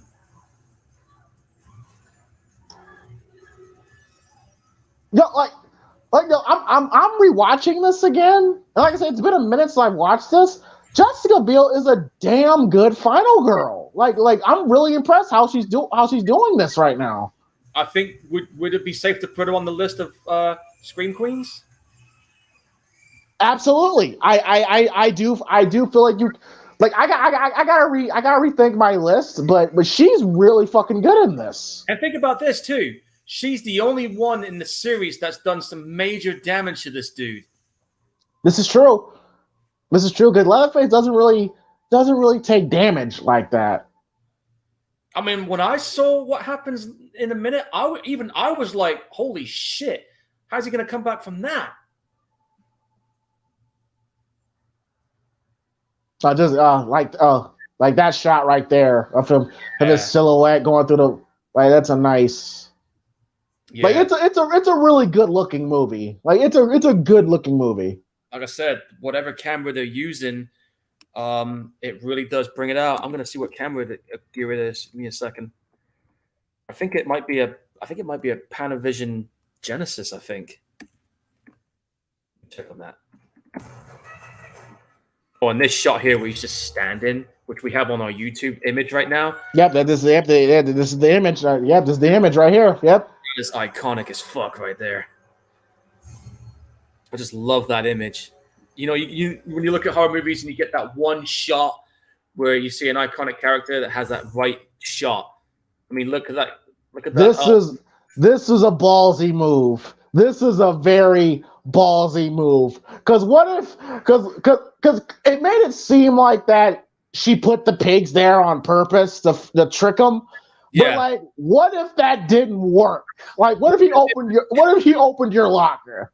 If it didn't work, then where are you gonna go? You're dead. It's game over. Oh god, that image of him right there. All right, here's what camera was using. It was an Ariflex 435 Panavision Primo lens, Millennium XL. Oh, that's like a 65 grand fucking camera. Oh, here we go. Yeah, like I said, like, what are the chances of this working? Like, the pigs just in time what are the odds? Like, she got so fucking lucky here. And here's this bit where I was talking about with the damage. With the meat cleaver. Ooh. Okay, now granted, fucking meat cleaver won't tear a motherfucker's arm off, but it's gonna take a few hacks. It took a few hacks. And it's spinning around. And you hear how pissed off he sounds here. Listen. Yeah, because now how can he?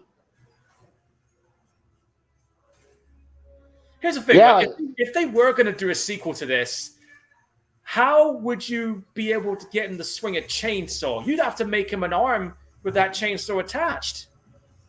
yeah. Like I said, like they like He got fucked up bad in that one. yeah, like this. Like, that was clearly the most damage Leatherface has ever taken. Like, get his fucking arm chopped. Like, she chopped his arm off, bro. Like that's some badass shit. Yeah.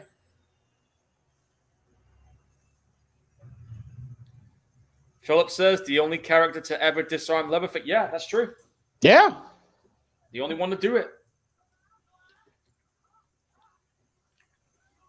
And I like the full circle moment where, kind of like how the hitchhiker was, where like you're going the wrong way, like she does it here, which I thought was a nice full circle moment. Yeah, that was a very good moment there with that touch. And like I said, Philip says a chainsaw arm, that would be pretty groovy. I see what you did there. Evil Dead. Yeah. Just imagine fucking Leatherface. They give him a bionic arm, like motherfucking Jax on Mortal Kombat, bro. That'd be pretty badass. That would be fucking gnarly if they did that. I wish they, like I said, man, I wish they did a sequel to this. It's a fucking shame they didn't. Because I would have loved to have seen what Leatherface would have been like with an arm. Again, like see the parallels here, like the same thing that happened, like the same thing's happening again. Like you said, except now she's being the hitchhiker. Yeah, she's like, fuck this. And the truck driver's like, what the fuck's wrong with you, lady? Understandably so. I mean, yeah, he doesn't know. Like, yeah, hey, listen, you're hot, but goddamn, like you're fucking crazy.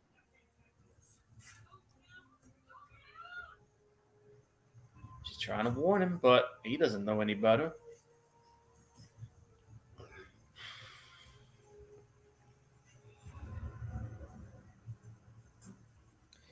She knows what's up. She's like, nah, fuck this. She ain't messing around now. She's like, yeah, I got to get out of here.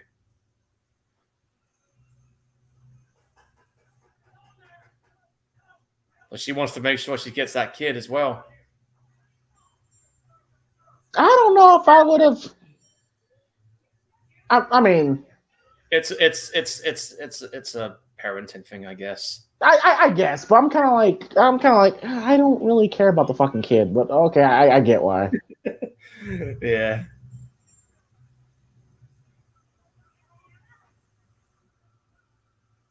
But again, ballsy move to do what she did here. Hey, god damn it, Paul! You literally got me thinking that I literally got to rethink my list of Scream Queens, like because. You're gonna have to now. Because like I said, like I haven't seen this movie in a minute. So to see Jessica Biel's performance here, like she gives a really good performance. Yeah. Keep in mind, I think she was only like 19 or 20 at this point. Yeah, but the baby's gone. Ha. I just love it. Like literally at this point, my family literally fucking cheered here. Like, yeah, fuck him, fucking kill him. I'm not joking when I tell you this, but when this scene happened, right, one person three seats down for me literally just went, "Fuck you, Hoyt." I mean, he's investigating the truck. Yeah, fake ass sheriff. God, he's so good. He's so good at making you fucking hate him, man. He's so good at it. Because even now, I'm kind of like, oh, get this motherfucker. Well, hey, at the end of the day, this character, this scummy bastard, got what was coming to him. That he did. Case in point. There she is. Yeah! Fuck you, boy. There you go. Yeah, rotten hell, you fuck. Lady, you're gonna have to do it maybe one more time. I don't know if I would have. I don't know if I would have. I don't know if I would have ran him back over. I don't know if I would have. I probably. I mean, as a directing choice, I probably would have like. Oh god, just the intensity on her face. Go on, one more. Squash that fucking head. No, that dude, he had to fucking die. We had to make sure of it. But just the you see that intensity Jessica Biel just brought that scene there, and the intensity on her face. It's like oh my god, she's she's a really fucking good final girl. Like why? Oh, why did she not come back? Why did they not do it? I love this bit coming up. Yeah. One last time. One last time. You check the look on his face. He is fucked off. He's pissed. Yeah, because he just lost a damn arm. He lost the arm. She survived. And yeah, because he's pissed because he couldn't hide in the fucking back seat. That bullshit. But And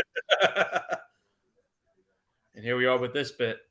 We're right back where we started. This is a very, very effective way to end the movie. Like I said, this ending scared the shit out of me. Because again, I think this shit was real. I'll bet. Fucking movie was convincing enough. Yeah, this is a very, very, very effective ending. It's those old fucking tape recorders back then. Got him. Boy, that noise he just made. Like what the fuck was that? Yeah.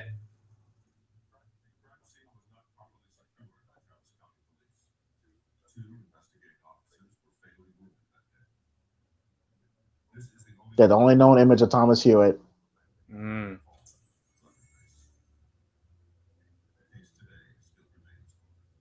Yet the case today still remains open. When I heard that scared the shit out of me.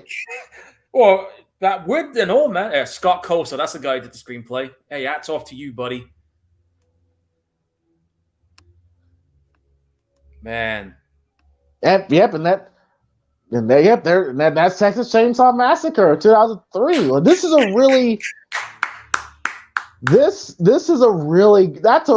that was a really good remake. Now that really right there good. is how you do a fucking decent Texas Chainsaw. Hollywood, take note. Yeah, I gotta agree with you, man.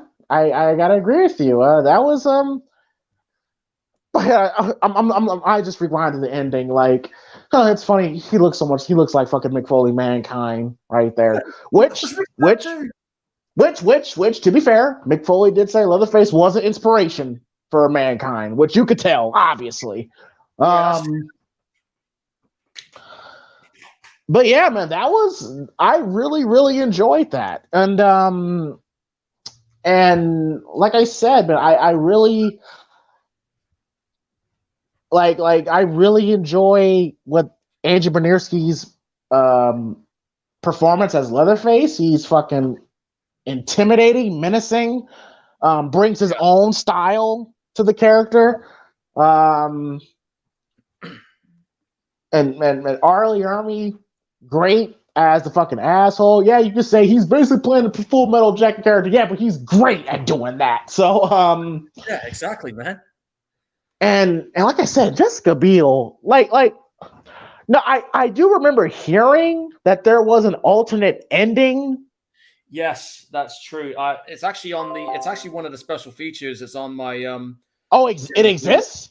Yeah, it's here. An alternative opening and closing. It's on my Blu-ray version of it. It basically what it is. It's Jessica Biel's character many years later.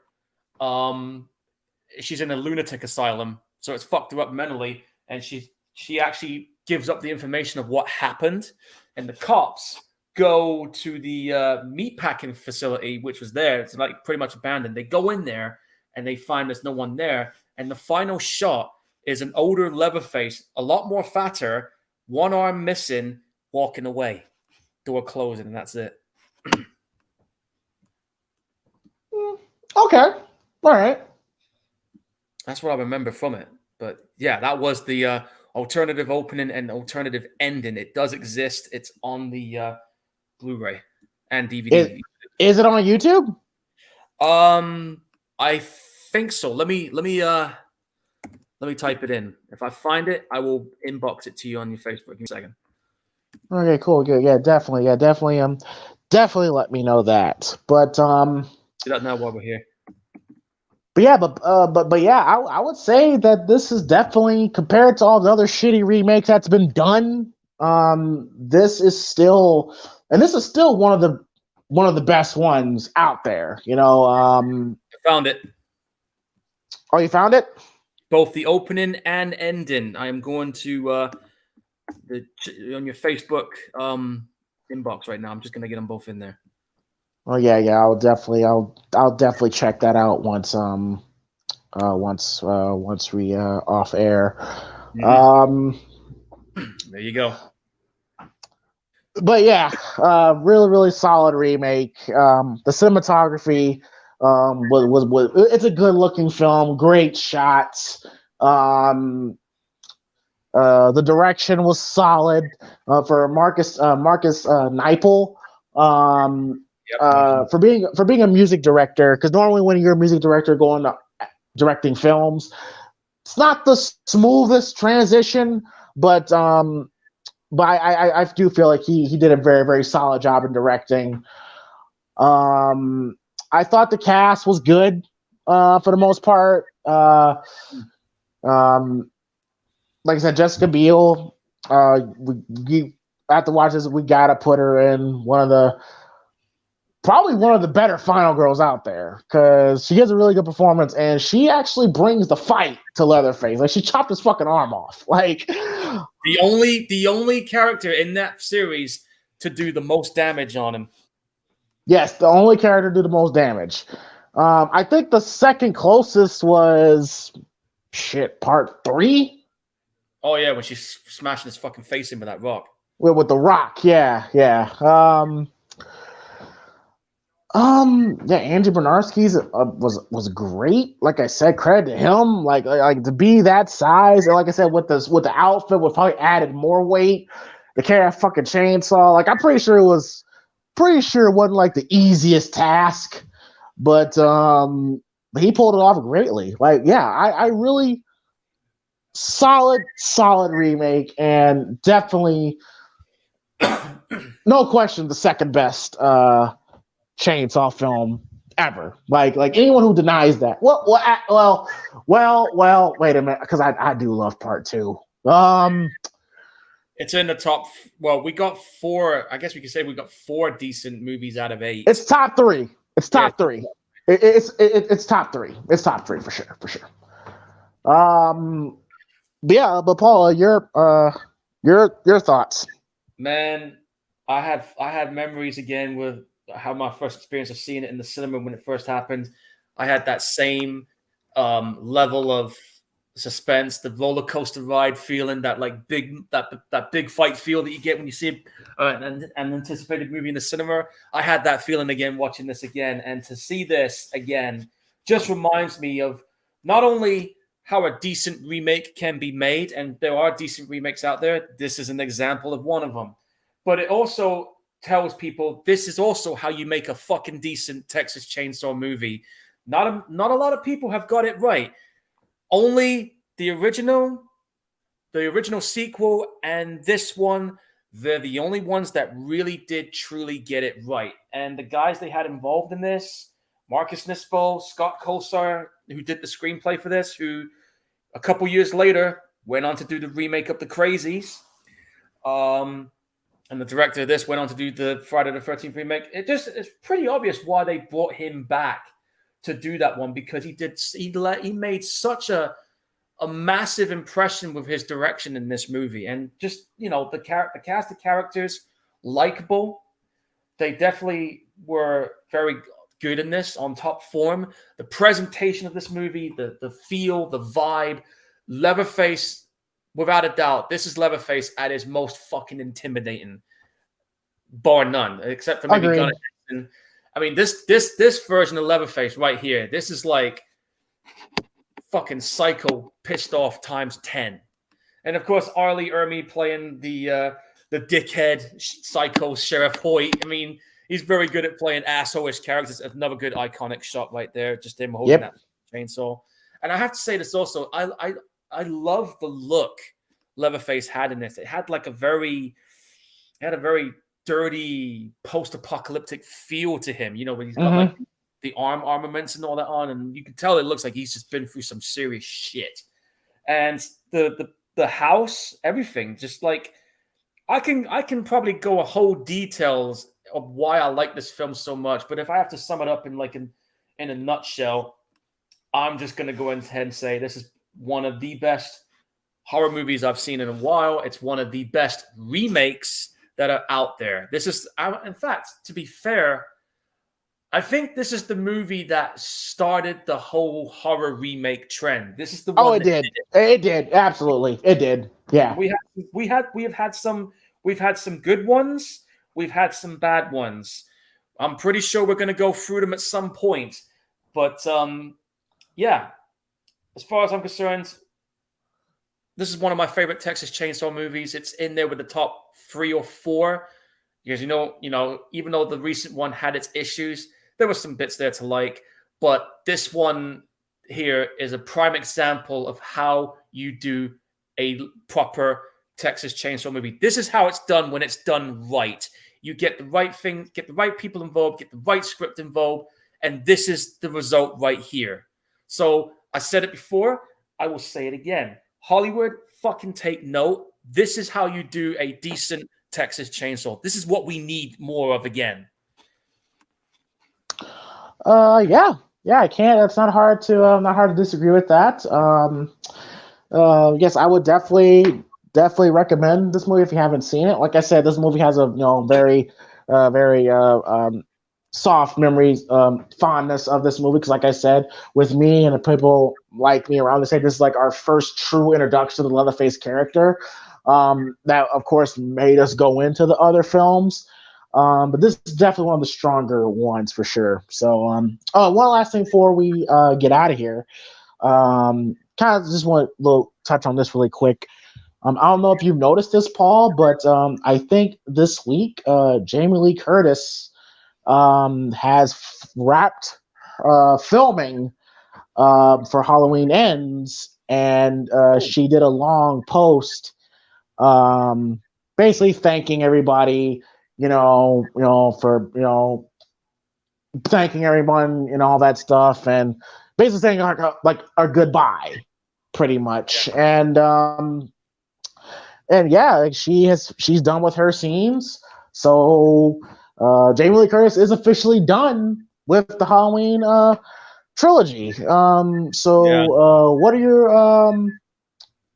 What are your thoughts on Jamie Lee Curtis and her involvement in coming back to the franchise? Well, I have to put it out there, man. When I heard that this new Halloween movie was going to be a direct sequel to the original, and Jamie Lee Curtis was making a return, and John Carpenter was involved in the production, I remember when I was telling you about it when it first happened.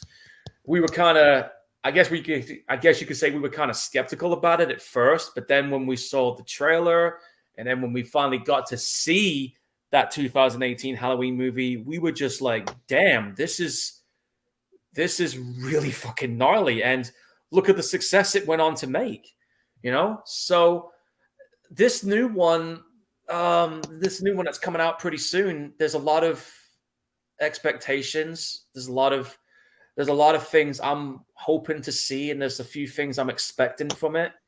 And I have been hearing through the grapevines that John Carpenter and the other filmmakers basically said that I think this one's going to be it.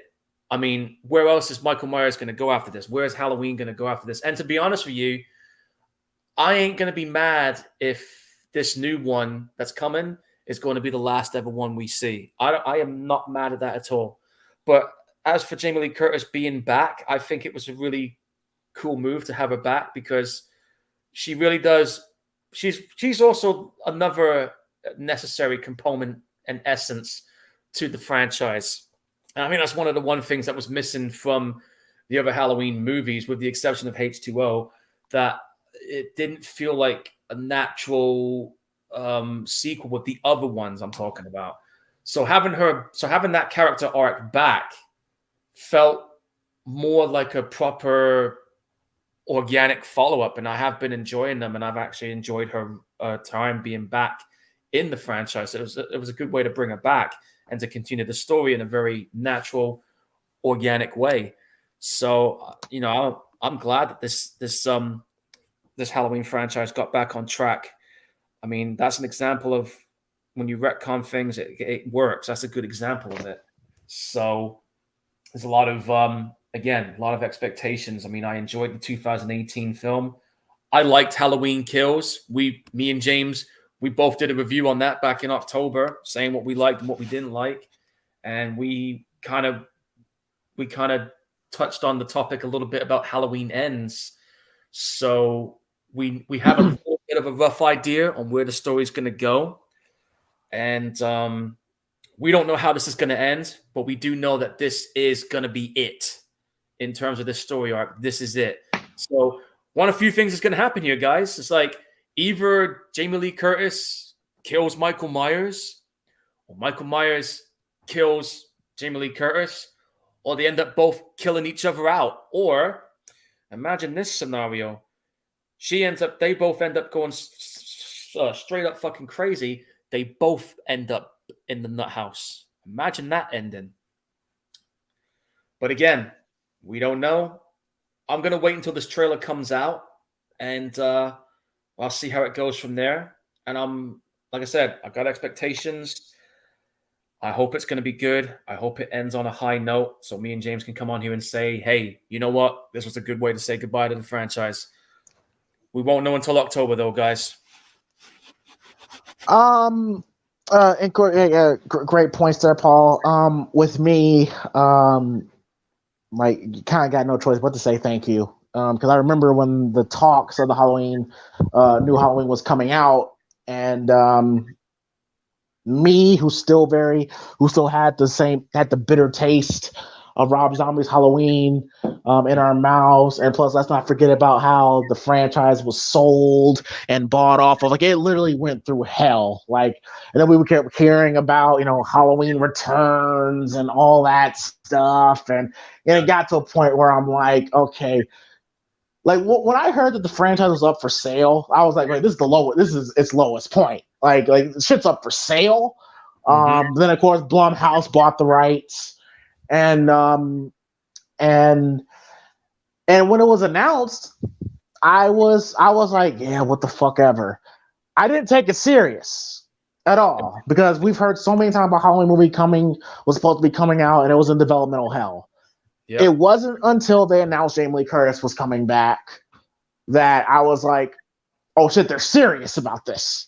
And once we saw that trailer, and the trailer helped, but it was when Jamie Lee Curtis was announced coming back, that's what got people interested. Yeah.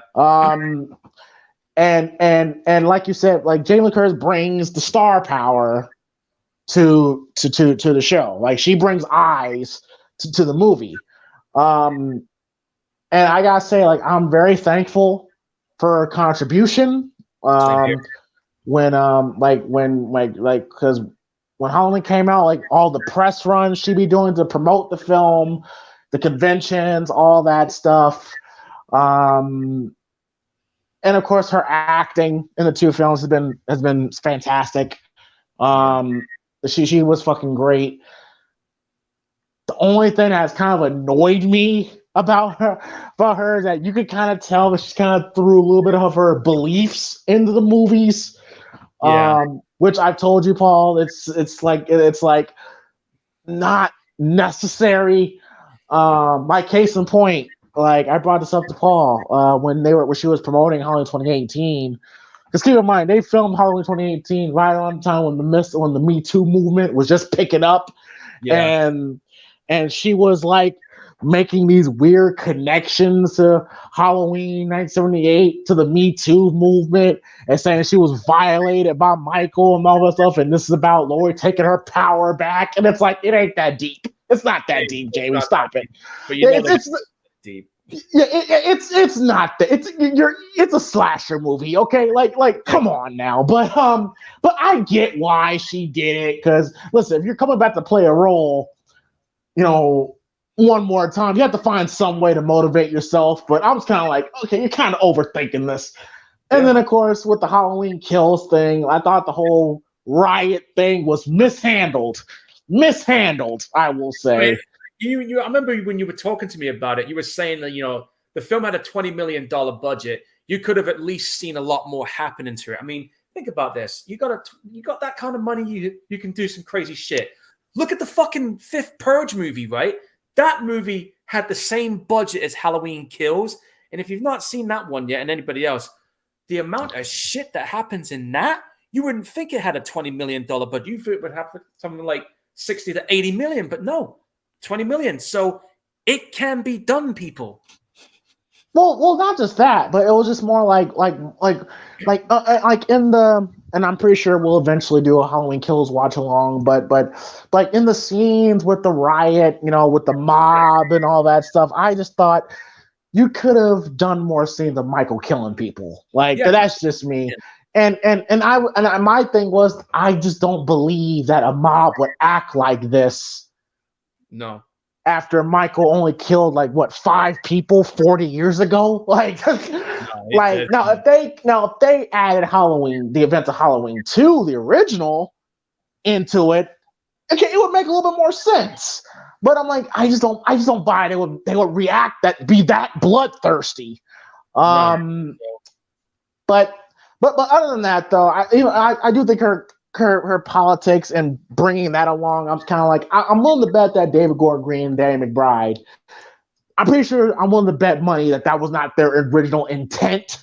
But you gotta keep the biggest star in the movie happy. So, well, yeah, true. But yeah, I'm definitely looking forward to seeing what could possibly Jamie Lee Curtis's last Halloween movie ever. The way they've set the story up and the things I've been hearing, I think it's going that way, dude. Well, to be honest, she did say that this movie's going to piss off some people. That right there kind of worries me. I think about this too, in terms of how many slasher movies, out of all the slasher movies we got in the series, Halloween has beaten Friday the 13th movie record. This will be the 13th one. Yeah. Now, when you say, this being the last Halloween film, I've learned to follow in the movie industry, never say never. Here's the thing, if this movie makes money in the box office, they're going to make another one. I'm pretty sure this storyline here is going to end. Like this trilogy, this story is going to end. But you can always bring Michael Myers back. You can always bring him back. Should he come back? That'd be up for debate. But if this movie makes money and we don't see another Halloween movie for, let's say, 5, 6, 7 years, then they do another Halloween film, I will see that happening if this movie makes a lot of money in the box office. Make a Halloween movie, with Daniel Harris coming back, or you do a Halloween movie that could be a direct sequel to Halloween Resurrection. You can find ways to bring them back. So, well, in that case, then, if we're gonna go to that route, I think then you got to bring Danielle Harris back. I agree.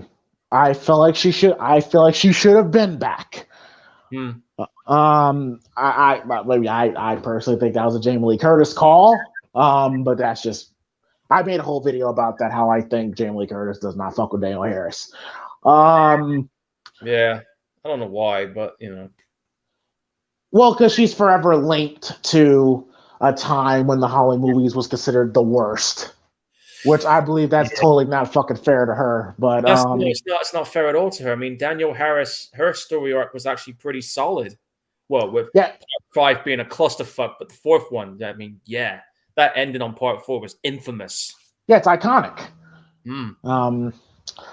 But and as far as how I think Halloween Ends is gonna end, I feel, and I was just playing around when I had this idea, but I think they should do it.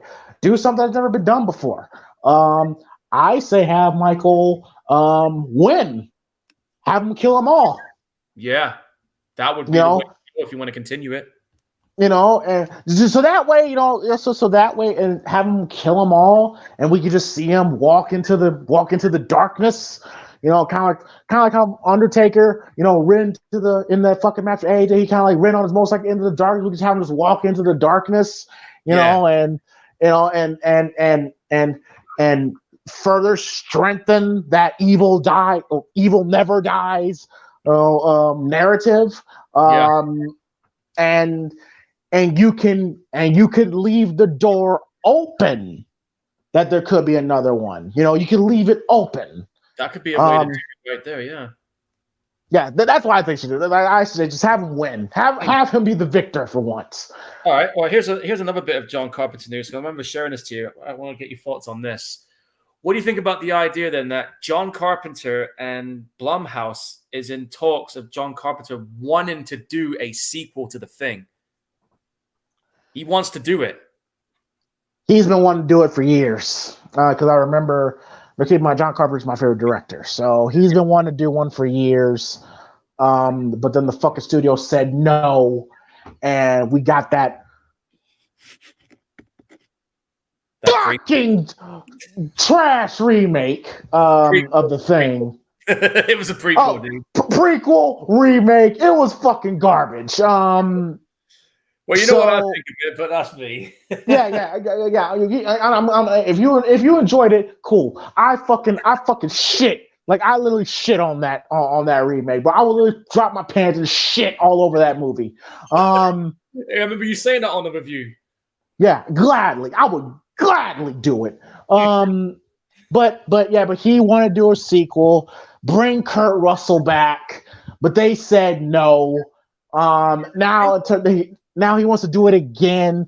Look, if Kurt Russell is because you got to bring him back. So if Kurt Russell's game for it, and if John Carpenter is down to direct, which I'm kind of like, damn, you sure you want to do that again? It's been a minute since he directed a movie. So the last film he did was The Ward that had Amber Heard in it. Another evil bitch. Yep. But yeah, if you're going to do a sequel to The Thing, I don't know if John Carpenter will do this, but do you remember that video game they did back in 2002? That felt like a sequel. It did.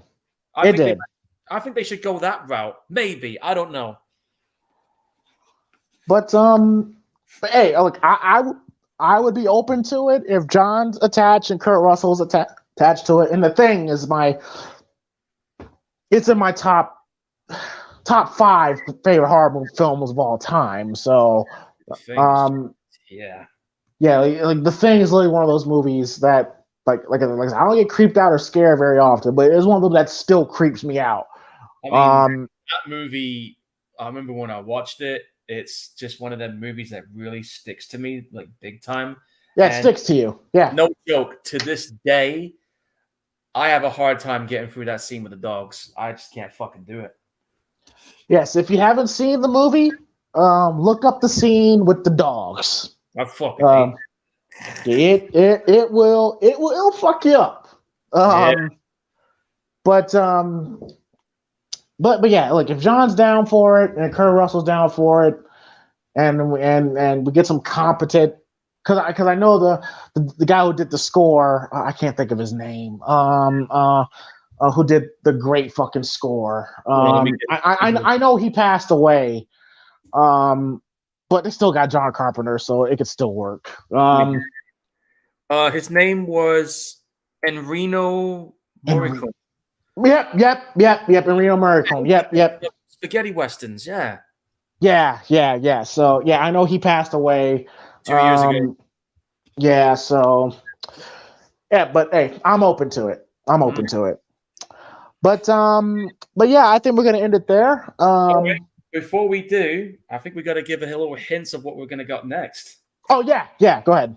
So next week, guys, I had this idea of maybe 1 week what James picks a movie, and next week after I pick a movie. So for this upcoming week, we are going to be checking out the 1981 slasher movie called The Prowler, a.k.a. The Rosemary Killer. Now, this movie came out in 1981. It was directed by Joseph Zito, who went on to do Invasion USA, and he also did Friday the 13th Part 4.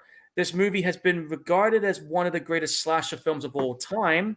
It's been noted for its hard-edged violence, as the effects were done by Tom Savini, and people have also compared this to My Bloody Valentine. It came out the same year, just a few months apart.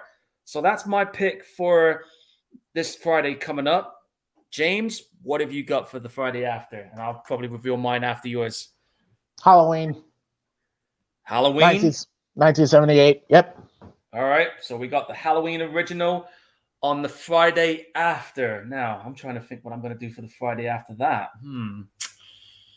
Let me think. I got one. How do you feel about this one, James? It's a 1988 horror film. It's called Intruder. Intruder. Yeah. Slasher movie set in a shopping mall. Sounds interesting.